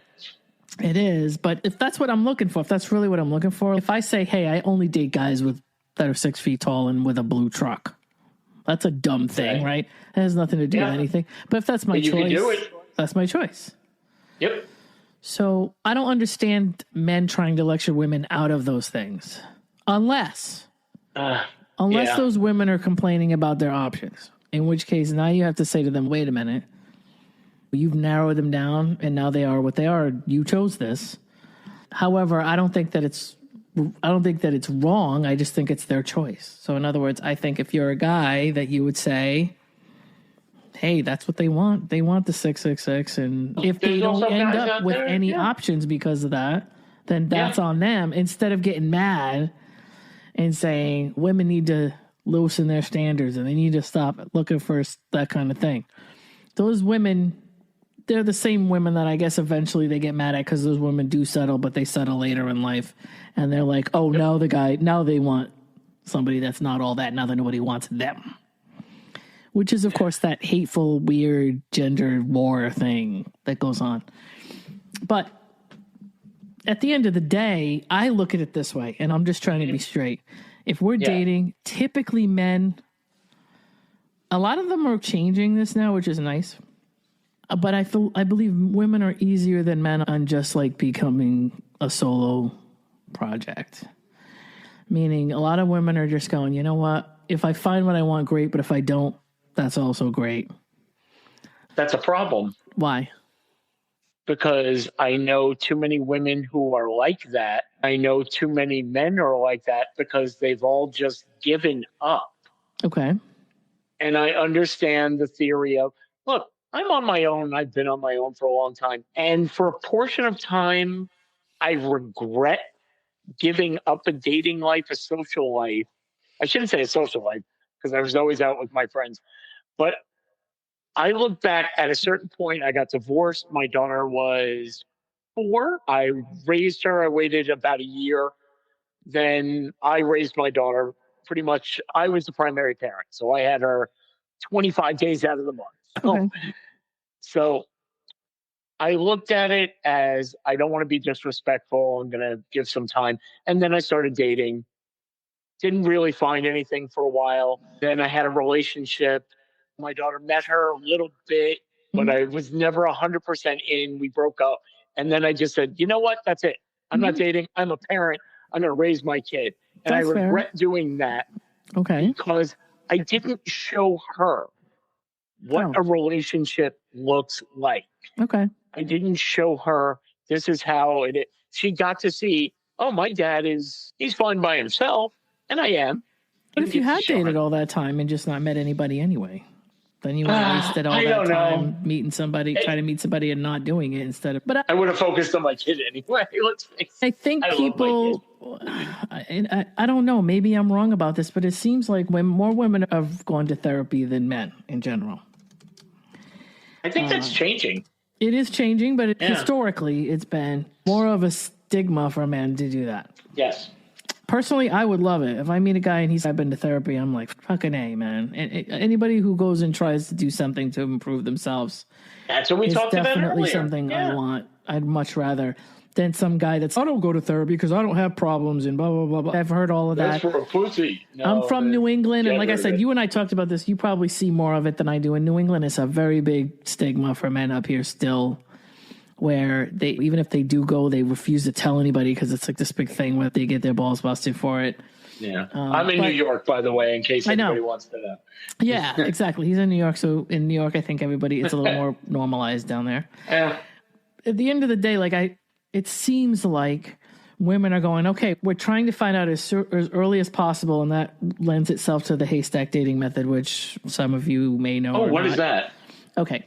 Haystack dating method is the concept of burning the haystack, meaning you could look for a needle in a haystack by trying to sift through it, or you could just throw a match in there and burn up all the hay and get the needle and leave. And that's the concept of burn haystack. And what it is, rhetorical analysis and critical discourse analysis of trying to figure out what guys are looking for based on early conversations so you just don't waste your time. Looking at profiles and finding out what you will or will not deal with somebody before you even talk to them. You know what I mean? And then it's also working on algorithms and dating sites, because I meant to mention this before, but dating sites they shuffle the deck back on you. So if you're flipping through dating sites and you say, I don't want to see this person, the dating site will just recycle that person. I know. They've done that forever. So the haystack dating method is anybody I know I don't want to date or I've decided I don't want to talk to, I block. That tells the algorithm, I don't want this, stop giving it to me, because otherwise it'll keep giving you the same old crap. There's usually a deck of people in the middle that are profiles that aren't necessarily very productive, but they keep giving to people because they're trying to keep them, giving them options. In the beginning of Burnt Haystack, you could probably go through all your profiles and end up with nothing. And she's, this is Jenny Young, right? She's the one who came up with this. And she's, even if you end up with nothing, it doesn't matter because you don't want options that are not valid for you. So if you go through a dating site and end up with nothing, then so much the better, because you're not sifting through. You're basically trying to be more efficient with your time.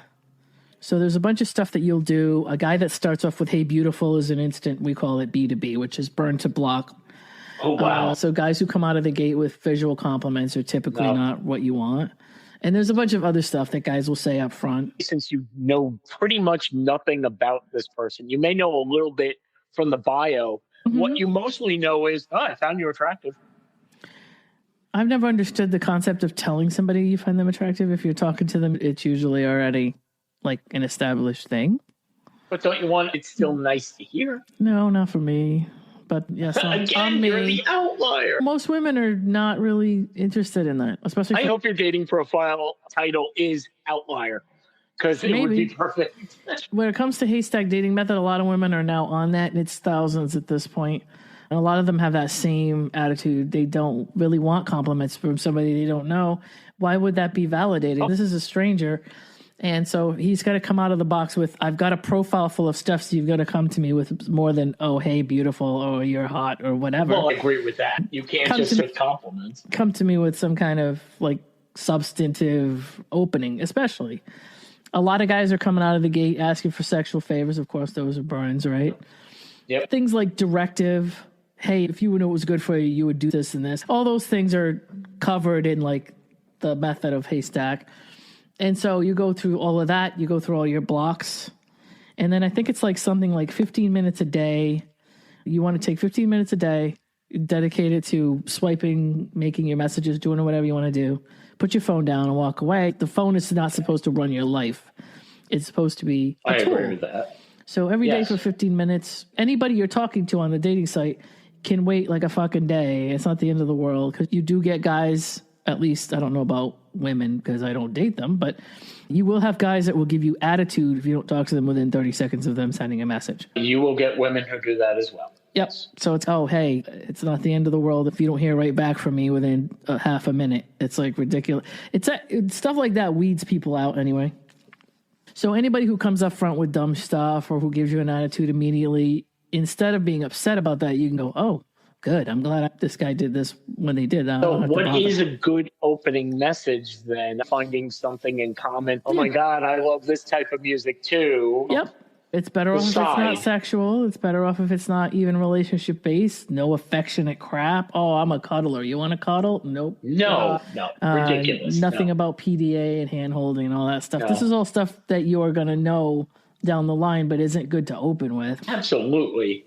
And I would say, I personally believe most women that I know think the profile is where you should start. You should read the profile and see what in it that you find interesting or in common or whatever. And then it just a, hey, hello. I figured I'd send you a quick message. I realized in your profile that you like this.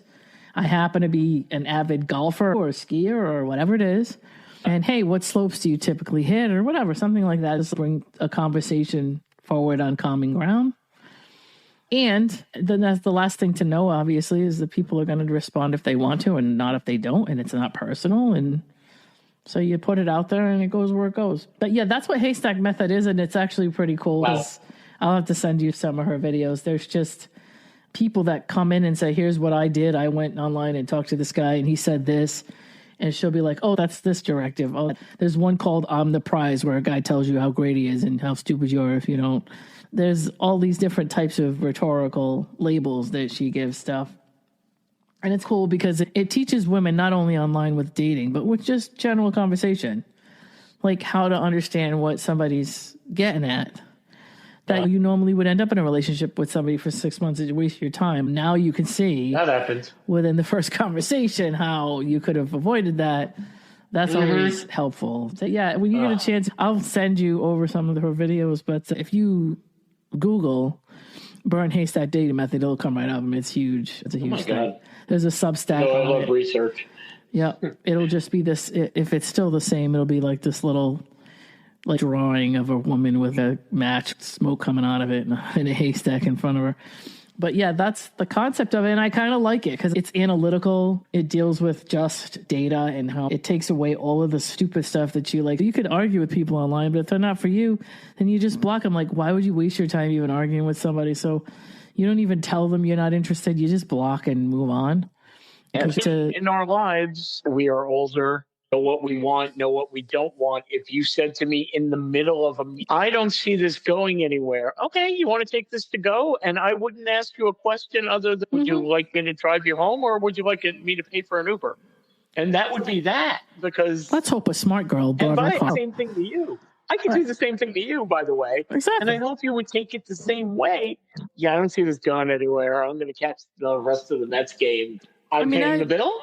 First, I don't know why anybody would take that personally. Like I said, if you go out and you're dating somebody, if you go out with you and you're meeting somebody for the first time, I don't care how much we talk on the phone. I don't care how much we text each other. I don't care how many pictures we send. We can't know if we have any interest in each other until we get in the same room. That's it. Bingo. I don't care how much you try to avoid that. that's just a reality that we're going to have to go through that step in order to get anywhere else. And we can connect as much as you want before that, but it's still going to make no difference if we get there and it ain't what we want. And let's just deal with that. Like, instead of trying to avoid it and tiptoe around it. And I agree. So in that case, it's kind of like somebody says to me, hey, this isn't for me. And I'm like, all right, I totally understand. So I don't know. I just think I don't think it's healthy to apply any kind of ego or identity to it at first like that. It isn't, but we still do. And we could actually avoid that. There's a way around doing that. You could yes, not do there it. is, but I tell my friend who is extremely angry. He's just one of those guys that blows up. Okay. And he goes, I know. That's not good. I gotta fix this. And he says that once a month. Yeah. And I said, the alcoholic who says, I'm an alcoholic, I gotta fix this, and never goes from step 1 to step 2, never gets any better.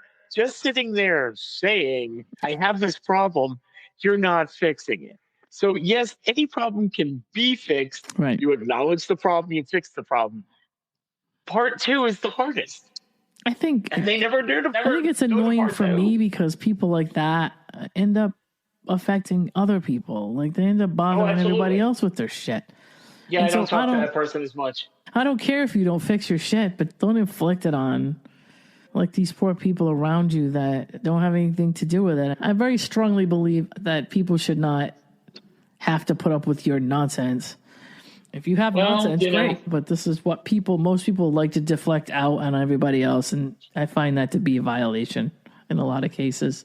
I agree. That's just me. But yeah, hey, why do we care? What are you telling us for? Go handle it. But again, my personality is that everybody deals with their own feelings. That's basically how it is in my relationship. So if I feel bad about it, I'll go over there and deal with it. And if you have something you need to do, you go over there and deal with it. And of course, there's a compromise to it, but that's my default. And so that's why by default, I don't think anybody should be vomiting their nonsense on other people around them. Okay. Unless, I guess, somebody requests that you do that or somebody offers to listen to it or whatever. Again, you're a pot looking for the lid that matches. I don't care. You said sad. Not sad. It's not sad. It is what it is. I don't believe in fate. I don't believe.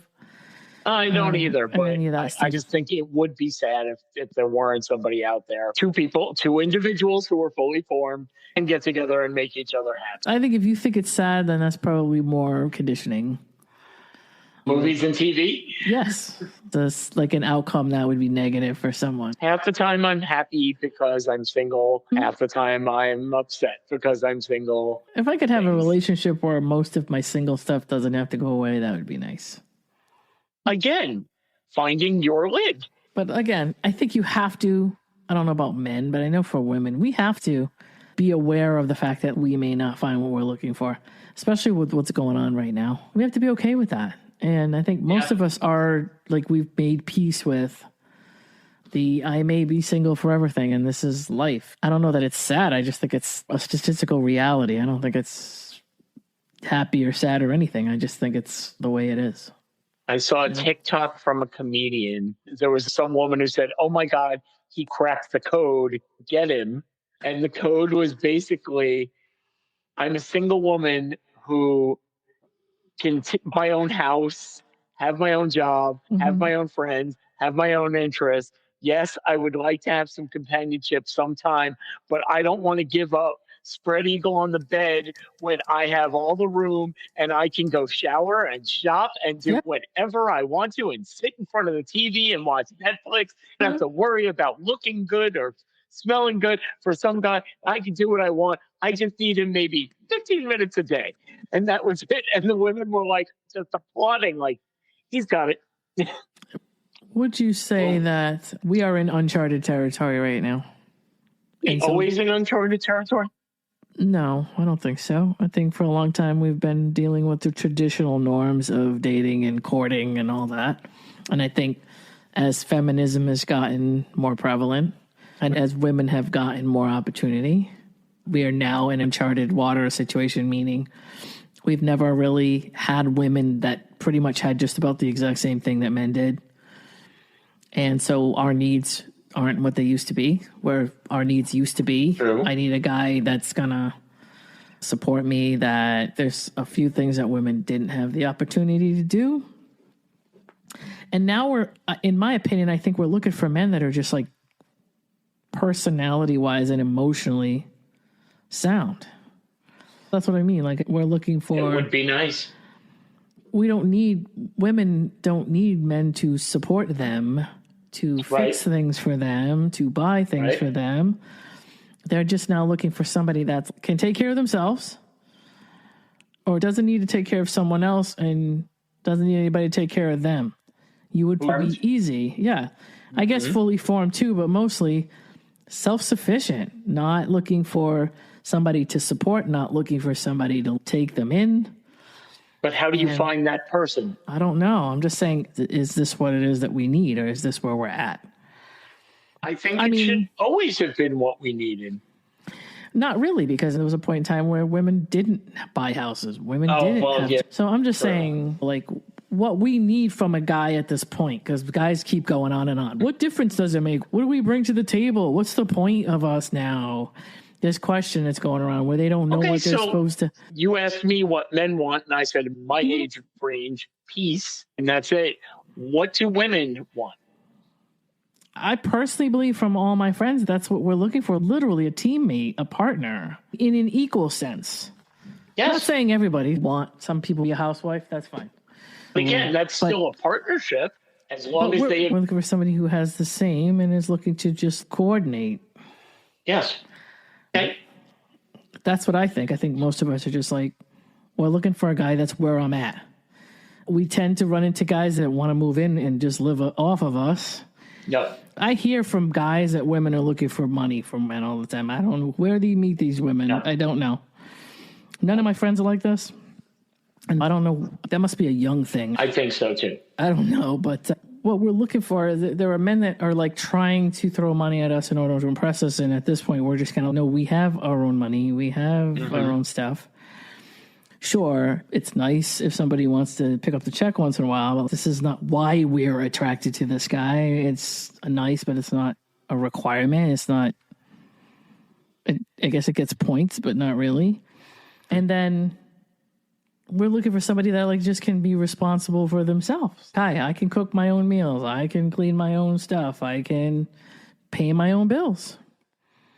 Where do you stand on being a gentleman and chivalrous? Is it, do you need me to hold the door open for you? Or is it, I can do it myself? I do it myself. But I don't believe in doors as chivalry. I believe in doors as courtesy. Okay, that's fine. So I actually hold doors for everybody. Men, women, people, so whatever. I don't see it in the context of like pedestal placing or as in a chivalrous gentleman thing. I just see it as hold the door for everybody because you're a good person. Okay. I also don't believe in holding the door and expecting a response for it. I've gone back and forth. Oh, that bothers me. I've gone back and forth with Dave about this, where it's do it because you like to do it. If they don't thank you for it, don't give them a hard time about it. Just go, oh, right, that's that person. But don't let it stop you from being who you are, if that's what you want to do. Just because somebody isn't grateful for it doesn't mean like you shouldn't do it. So that's all. Those two are not connected, but a lot of people do put them together. And that's interesting to me. That's transactional. It is, but I think it's just the social nicety. I'm going to hold the door for you because I want to. You should want to say, hey, somebody did something nice for me. Thank you. It didn't cost me anything. It's a should. It's a should. My favorite word in the English language. So it's a directive, though, it's where you're trying to, you can't get somebody else to do what you want them to do because it's polite and social for you. That's their choice. And that's dating. It is dating, too. You should want them, but it doesn't mean it's going to happen. It's possible to get frustrated and feel despondent about something like that if you keep looking at it like, why can't somebody just thank me for this? It permeates your attitude at some point. And you have to let it be separate and apart from what you are doing as a nice tea or whatever you want to call it. Yeah. where you're saying, all right, I want to hold the door because it's just me. And I don't care if I don't personally think, I don't even pay attention to them, whether they thank me or not. I don't care. I just don't care. You can never control what other people do. Like, you just can't. No. You can only control you and how you handle what's going on. But you would like to think that you would like to think all people are nice. And then it isn't. It just isn't. Yeah, but I guess it's a good way to disappoint yourself by continuing to think it's going to happen. But I have hope. I will always have hope. And so I get it. That's why I don't like compliments. Because compliments force interaction. And compliments are typically, I believe, obligatory. And I've had people give me a hard time about that, but I don't want to have to now answer you that you gave me a compliment that I didn't ask for about typically something I had nothing to do with. So if you're going to a wedding and your boyfriend picks you up and he just goes, you look really nice. I guess it's okay as long as me not saying thank you is not going to be an argument. That's the thing. If somebody's complimenting me expecting a response and they don't like my response, or I don't give them the response they want. Is the response going to be, fuck you? Why? I don't know. Why have a response at all? And if somebody's like, she didn't even say anything back, it's kind of, so to me, a compliment coming from somebody that already knows me, that doesn't have anything to gain by giving it to me, I'll take it. And it's much, much more appropriate for me if it's an accomplishment on my part. What I look like has nothing to do with me, anything I've done. So most of the time it's like, congratulations on how you look. I have nothing to do with that. Congratulations, you took a shower and put on a dress. Congratulations. What's that John Mayer said? Congratulations on your face. That's what that is. It's this weird thing when you're now thanking people for something that you did not have anything to do with. If I accomplish something, hey, you did a term paper and you got an A+ on that. That's awesome. That's an accomplishment. That's a compliment I'll take. Because I did it. That's something I did. I worked for it. I got it. Whatever. But just telling me you're tall, or when I'm tall, or you're good looking. You're tall. I'm not, but I'm just saying those things are weird because they're not anything that I have any control over. Okay. And I feel like with some people that I don't know that give compliments, I feel like it's some way to engage you in conversation. It's like a coin up. I put the coin in, I want this out kind of interaction to me. And they have a reason to be mad at you if you don't respond. It gives them leverage, I think. So when somebody says, hey, you're really good looking, you're like, oh, great. Now I have to say thank you. If I don't say thank you, I'm a bitch. If I do say thank you, now I'm stuck in a conversation with somebody I don't want to talk to or whatever. How about the ones who would say, I know, and then walk off? So if you say, typically you're agreeing with them, so that's polite. Yep. Or I'm aware of this, or okay. But yeah, just giving me a compliment is like when I'm walking down the street or just when I don't know you. It's like you're making me talk to you. That is the point. You're trying to create interaction just to get to know you. And so it's okay. You might think I'm good looking, but why do I have to deal with it? Why are you making it my problem that I have to talk about this to me? I think most women, but like I said, this is just somebody you don't know. In that case, it's just weird. But it's hard to make an introduction out of whole cloth. Like I said, you're right. Coming up with a line or, hey, I'm Bob, I'm going to rock your world. It's ridiculous. I would laugh at that. But what about a regular conversation? Well, you got somewhere. Right. And so what's wrong? Maybe the next line is, hey, how do you feel about Elizabethan poetry? That's because I'm studying it. Or something, I think something related to the common ground of wherever you're at. And then a conversation from there. And if you have in my opinion, if you're good at what you do, you should be able to pick up on rhetoric and body language. Within a certain amount of time, you should be able to tell whether somebody is just talking to talk to you or not. And then you could continue a conversation and become friends. Personally, don't believe it should have to become a relationship out of the gate.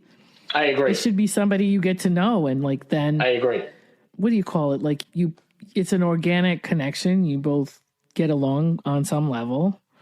You have conversations about stuff that you both find interesting. And it goes where it goes. Why can't it become, if it becomes a relationship, why can't it become a friendship first? And like I said, I think that's how people say when you're not looking for it, it happens. It means that it's not what your goal is. It's just, you're just a person and you're out there just connecting with people. If you do that long enough, something will turn into a relationship, even if you don't pay attention to it. Yeah, again, a relationship, like you just said, doesn't have to be dating. No. So there are plenty of other relationships. I think most guys should get off of the goal of it being a date or trying to make it a date and just make it, here's another human being in a space I'm in that I find could be an interesting person. And I just talk to them, and it doesn't matter how it turns out. It doesn't matter if they don't want to talk to me. It doesn't matter if it doesn't become a date. It's just me getting to know them as a human being. And we gel, we don't gel, whatever. I don't think enough people are connecting on an organic level for the sake of it anymore. Do they know how to again? If you're all tied to your device, and we're all meeting I think we should really start talking to people in public again. We have to make an effort because it's not going to happen by itself. We have to make an effort. We have to learn. But we already have a history. For Christ's sake, we came from the generation where we did it, so it's not like we don't know how it happens.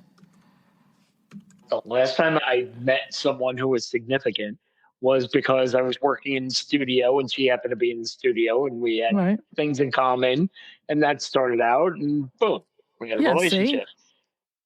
I don't know where I would even meet anybody anymore. Like I said, my last hope was, hey, that girl on the train looks nice. So all you would have to do is, all right, so why don't you just talk about the train? Talk about trains. I'm just saying, you're on one. Hey, have I seen you on this train before? Do you normally take this one? You don't want to tell, obviously you don't want to ask people where they live, but hey, do you take this train? Have I seen you here? It was just something like that. It doesn't have to unfortunately, the last conversation would have been because unfortunately there was a train delay because somebody got hit by one. And that's a conversation. That would have been a good thing to talk about. Yeah, that happened the next day. She wasn't there. Oh, then that wouldn't have been a thing. So then, when you were talking, when she was there, you would have had to bring up, you would have had to have a topic. Yep. And so I think personally, if you're on a train with somebody, that's a good common topic. Or if you're both in Starbucks, that's a good common topic. Or I hate Starbucks. Whatever. I'm just making up shit. If you're both in one place, then you would bring up something about that place. And I used to be good at this, but how are you going to be good at it if you don't practice it? 10,000 hours of proficiency makes you an expert. Like I always tell people, I have this whole A to Z on how women should approach men. In my case, it happens quite a bit, but for you to say men are supposed to pursue, because it just means you don't have to do it. It just basically talks you into a space where you can just blame it on the other. You can justify the laziness of it or whatever. I always say, if you don't really know how to approach somebody you like, then you have to start by approaching people you don't like, meaning you have to approach everybody. You have to talk to everybody. You have to talk to people who are older than you, who are younger than you, men, women, whatever. Just in general, in your travels, you just do that. I take the train. I have to take a 2-minute bus ride to the train because it's a shuttle. Yep. And I made friends with, there's a 20-year-old college student who he's a really nice guy, and we have some conversation.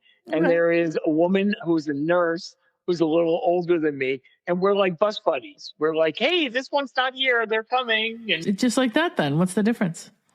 Because it's what you said before. What? Remember you talked about men are looking for something. When I know I was attracted to this woman, my brain all of a sudden went into, I don't know what to say. When there is no attraction and I'm just shooting the shit, I'm free and easy. I can say whatever I want. You're the master of your brain. So you take your brain and you put it into I'm not attracted mode and you talk. That's all. I'm trying.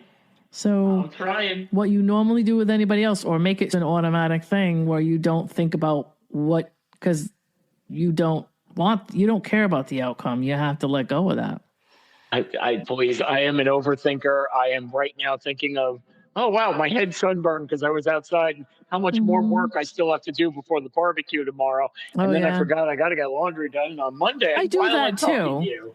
But what other people's responses are and what other people think of it is not something you can control. Not at all. So you'll spin if you try to think about that stuff because you can't make it anything you want it to be. It just is what it is. So you let all of that go. I can understand your own stuff because I'm the same way. But if I talk to somebody that I think is cute or I don't think is cute, whatever they do with it is not my problem. It's just not my problem. I wish I could do that. Everybody can do I understand it. Understanding it is one thing. What did I say before?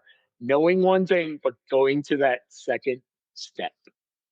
And I have to put it into practice. That's the only way to do it.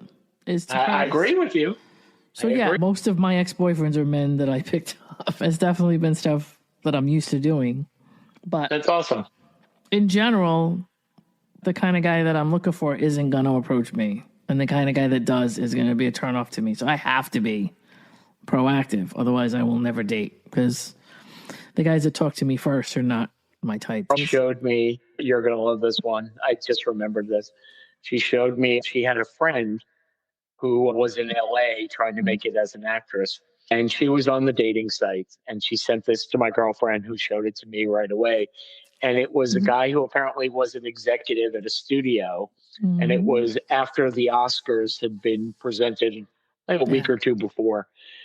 It was a picture of him in a tuxedo around an arm of an empty chair. And it said, if you were dating me, I could have taken you to the Oscars. It's again, so nothing about you. This is what I do and what I can do for you. My sister and I are talking about this because my sister's trying to date in Metro Atlanta, which is, I live there too, and it's not, from what the guys there have told me, it's not easy to deal with the women in Atlanta. So, like, one of those women in Atlanta that was like one of those Coach Birkin bag type chicks might think that's, there you go. They might think that's a good payoff for dating this guy, but I don't know. And my sister and I have talked about, I guess she dates guys that, or she's talked to guys that are like, you have no idea what these women are asking for. They're like asking for money and they want money to get their nails done and their hair done. And like my sister and I, for everything on the date. My sister and I are real practical and none of that is our thing. So we're wondering if we might be what guys would want because we're not looking for that. It must also be like a completely out of sorts in deal with them to have a girl that doesn't want any of that, not to know how to proceed. I'm sure. I just don't play the game is my thing. There you go. That's the problem. It's not a problem. It's just, that's why you can't understand. But that's what this podcast is. It's a logical podcast. So we break it down into the analytical. Here's what's happening here. But feelings and emotions control so much of our actions. Look, you're not getting an argument from me, but... I use the word feeling. It's just, you like logic? Yes. It's what happens. It is what happens. Should it happen? No. But does it happen? Yes. And that is the logic to it. All right. And you take that and you say, okay, I might, let's say I go after this job and I don't get it. And then somebody else gets a job that I don't, like a DJ gig or something. I might feel bad about that. But what difference does it make? It doesn't make any difference. Oh, it's not going to make any difference. So what? It's not going to get you the job. Why do it's not going to change how you feel. So why even address or entertain that feeling? What's the point? Because it doesn't. It's not productive. We have emotions for a reason. Because I understand gauging. To me, emotions are a gauge, and they're a gauge to tell me where I'm at in the universe of whatever's happening. Right. So I take that information and then I say, okay, this tells me this. I need to make this decision next time, or I need to do this differently, or whatever. But after about 5 minutes, what's the fucking point? Okay, discard it. Get the information out of it. Find out what you need to do. Apply it to whatever. Do something with it that's productive instead of just spinning your wheels on it.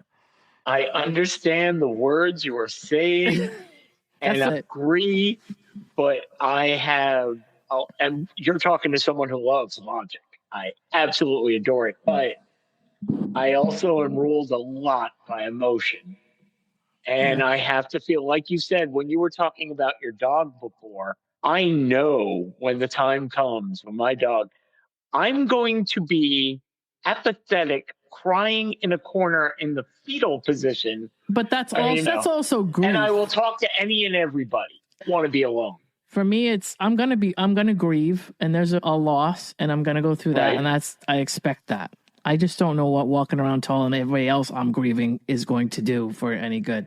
It doesn't. If it helps me better when I'm in such a bad situation, and I have friends around me who know this is going to make my friend feel better, so let me just blather on. And that all makes sense, because that's a perfect equation. In my case, it actually makes me feel worse. It makes it worse to express externally. It makes it harder. It makes me like, if something's happening, I'll deal with it. But somebody asking me, how are you? And I cry, it's okay. Now I'm worse. I was okay and dealing with it. And somebody asking me if I'm okay actually makes the situation worse for me. It doesn't make sense. But again, that's just the way I'm programmed. It just means. I'm glad you feel that way. This is what I said before. Your partner has to learn how you feel and how you deal with things and adapt, and you have to adapt to how that person feels. I'm wondering about this because I talk on the phone quite a bit for work. Okay. And as I do, I'm a chatty person. Good morning, good afternoon, whatever it is. How are you today? Now, I realize that is a question that really just supplies an answer of, do I really care? Now, if someone said something like, I'm going through it today, I would actually be interested and go, oh, tell me. I'd be interested in the story and seeing what I could do. But it seems like as the years go on, I still say, how are you today? And half of my calls now are dead silence. Not even the perfunctory, I'm fine, what do you want? Just silence. He's not asking how I am. I have to break the silence. We have to go back to storytelling because you don't really know what they're thinking. Yeah. You don't know. They may just think it's part of your greeting and then continue with what they're doing and just not acknowledge it, but they might not think you don't care. They may just not be thinking about it either way. So I guess we're going back to manners when I said, I will hold the door no matter what. But social contract doesn't. That goes back to something called the playbook. The playbook is something that you get or you develop from your childhood that you think is a universal language that everybody speaks. However, it's only going to be within your family and your little whatever. So what you think is polite may be completely different for another culture or another family or another neighborhood. And in the sense that it might not fall into place the way it normally does just because they're used to some other thing. My family was like the passive aggressive type. Passive aggressive and a sweep under the carpet and indirect was my family, which I hate, so I don't do it. So I like that each person has their own playbook that they learned from when they were young. That's what I think. I see people in relationships do this where they're trying to get somebody to respond a certain way. I'm trying to make this guy jealous, or like you're trying to get an emotional reaction out of somebody. And I really hate that. I think that's just because I was raised with somebody who tried to get that out of me all the time. It is. It's ridiculous, but people do it. We, like adults, we discuss this. Okay, so we have been talking for almost 4 hours. Yes. This is a long podcast. What have we learned? What have we learned? We've learned that we need to do a whole lot more in person. That people need to be more interested in connecting in person and get off of these social apps and all that other stuff. And we learned how to approach rather than the direct approach, the side approach. Yep. I like that one. How to respond to someone on a dating app, and don't start with "Hey, beautiful" or something stupid. Just, hey, I saw you were at the beach a lot. I like the beach. It's your favorite beach. See, that's all it is. When I start a conversation, I drive it. So in my opinion, if I start it, if I initiate it, then I should be the one running it. The onus is on me to carry the conversation if I initiate it. I think that there are a lot of guys who initiate conversation just for the response, and then when they get the response, they drop the conversation. And a lot of women have complained about men who don't carry. the conversation. I can see that. They come in and they go, hey, and you go, hey, back, and then you don't hear anything. Or they say one thing back to you and they just say enough to get you to respond, but there's no substance to the conversation. And that happens too. I don't know. I feel a lot of things that guys do indicate what you're dealing with. I like readers and writers. Now, there's a reason I like that. I like readers. I like guys who are interested in books. I like people who like to learn. You don't have to be reading books per se if you have ADHD and can't do that. But somehow or other, I hope you're trying to get knowledge in some way. Documentaries, audiobooks, whatever. Oh, you'd love my friend. He's the one who reads every day. But I also like writers because I know writers are proficient and articulate. Yes. Readers I like because if I put a profile up, I know a reader is going to read my profile without even thinking about it. But I know guys who don't read will immediately complain about how long my profile is. I don't think it's that long, but I'm a wicked reader. So to me, it's not a big deal. Some guys will come in and say, oh, this is like War and Peace. Who has time to read that? It isn't. But if you're not a reader, it's probably annoying. There's something in there that you might want, and you don't want to go all the way through the middle to get it or whatever. But a reader will if you're a real reader, it's nothing. It's no big deal. And you'll just read it because that's who you are. I know this about guys who read because that's Wait, so this is a test then? It is a test, but it's before you even speak to me. It tells me what I like, intelligence and articulation in a guy. And those two things usually follow with good conversation and somebody who's got some substance. And so this clears out all the like one-liner guys, one-word guys, the monosyllabic shit that I get. Because I don't want like Nick from Family Ties. You know what I'm saying? Ooh, good poll. There we go. Yeah, I just watched something with him in it. Scott, what the hell's his name? Valentine. There you go. In my opinion, I think without even thinking about it, a reader will just read through the profile anyway. I also have, if I can, I'll put a limit on responses. So I think it's like a 50 character response as a limit or something like that. So you could even do that. It used to be that Plenty of Fish would do that. I don't know if they still do, but I've had somebody like just mad and type a bunch of characters to get through and I laugh because I'm like, here's a guy who I know I'm not going to have any kind of good conversation. If you can't get 50 characters in and you're hitting that limit and you're mad about it, then that's a red flag. Somebody who I want to talk to won't even see that limit. They won't even notice it's there. Whereas a guy who types 3 words and then it doesn't go through is going to get mad, and that's probably who he is. So things like that are in there just like to keep the general crap from coming through. But yeah, a writer though is also going to come back with always pretty substantive, a good solid paragraph of information. So that's why I like writers. And writers are just articulate, So what would you think of somebody using ChatGPT? You wouldn't know it. Yes, I would. How would you know? There's no human voice to ChatGPT.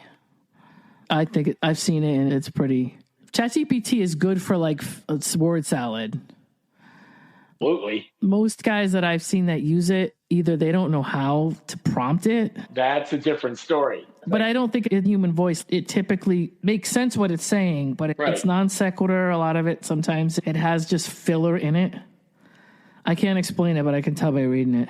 That's why, because when I type in something and then just sit there and tell it exactly how I want it to sound, but I will tell it, this is what I'm saying, make it sound friendlier, make it sound this, make it sound that. That's fine, though, because you're giving it substance. Yeah. I think a lot of guys that use ChatGPT in dating sites, I hate to be elitist about this. I just don't think I think they're letting ChatGPT actually respond on its own. In other words, they're not even giving it any kind of information to go from it. It's just saying, hey, respond to it. You have nothing. But then I've seen a lot of guys that put dating sites up. There's a funny thing that Facebook dating does where if you make a profile, it pulls random pictures from your regular Facebook photos. Does it? Oh. Now, it's okay, but I don't think most guys they just don't pay attention to detail. For a lot of guys, photos that aren't related to anything they're trying to do, it's just, it'll pull just weird generic photos with not them in it, or just something that they posted on Facebook at some point. It'll pull 10 random photos out of you. And then it's up to you to go through those photos and say, oh, let's remove this. Let's replace it with this. But a lot of guys don't do that because they're lazy.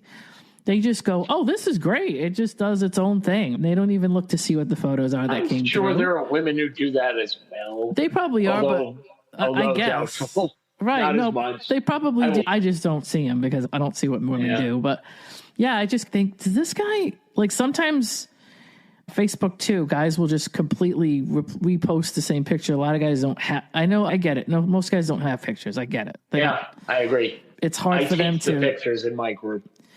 Right. Yeah. A lot of them don't have current pictures of, you know how many guys that have posted pictures of their wives and their wives scribbled out? Do you know? Oh my God. Oh boy. Or just cut out or whatever. Because guys can't edit for shit. A lot of them are not tech savvy and stuff like that. That's like the last good picture they took was like at a wedding with their ex-wife that's not even around anymore. And they go, this is a good picture of me. I'll just scribble my ex-wife out. I've seen that.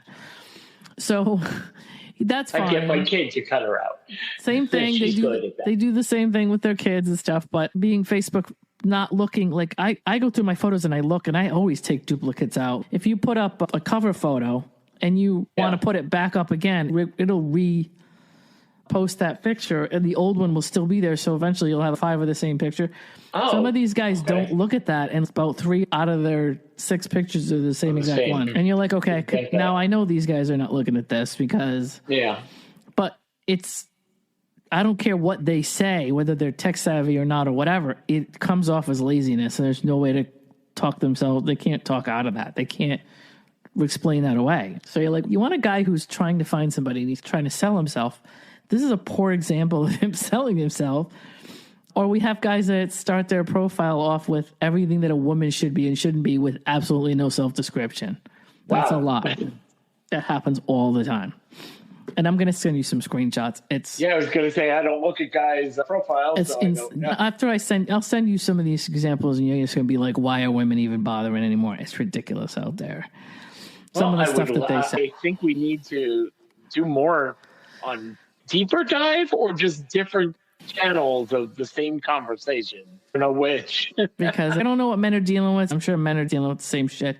But the stuff that women are dealing with is outlandish, and I can't even believe that women are still trying. It sounds like it's a crap show on both sides. It is. One guy said, I only sent that to you because I think for most men, they're not getting response much of anything. So they're sending weird shit just to see whether or not the woman's even getting their email. And one guy said to me, if I send stuff that doesn't make sense, at least I know I'll get a response. I get a better response that way. And I'm like, that's great, but does it lead to dating? I can't imagine that it does. No. Like, I guess getting a response in general is fine, but... just playing a game there. Maybe these guys are assuming they're never going to get anything out of it, so they might as well at least find out if somebody's alive on the other side. I don't know. All right, that wraps up the podcast for this month. It's going to be a long one. Going to break it up. But go to www.lanandave.com just to see all of our platform choices and all of our social media. So that's where you want to catch us. And we will be talking to you soon. Have a great day. Hey, you just listened to Love and Life with Lana and Dave. Thanks for joining us, and we hope you enjoyed it. If you did, please share the podcast, leave us a comment or review, and don't forget to subscribe so you don't miss any new content. We'll see you soon.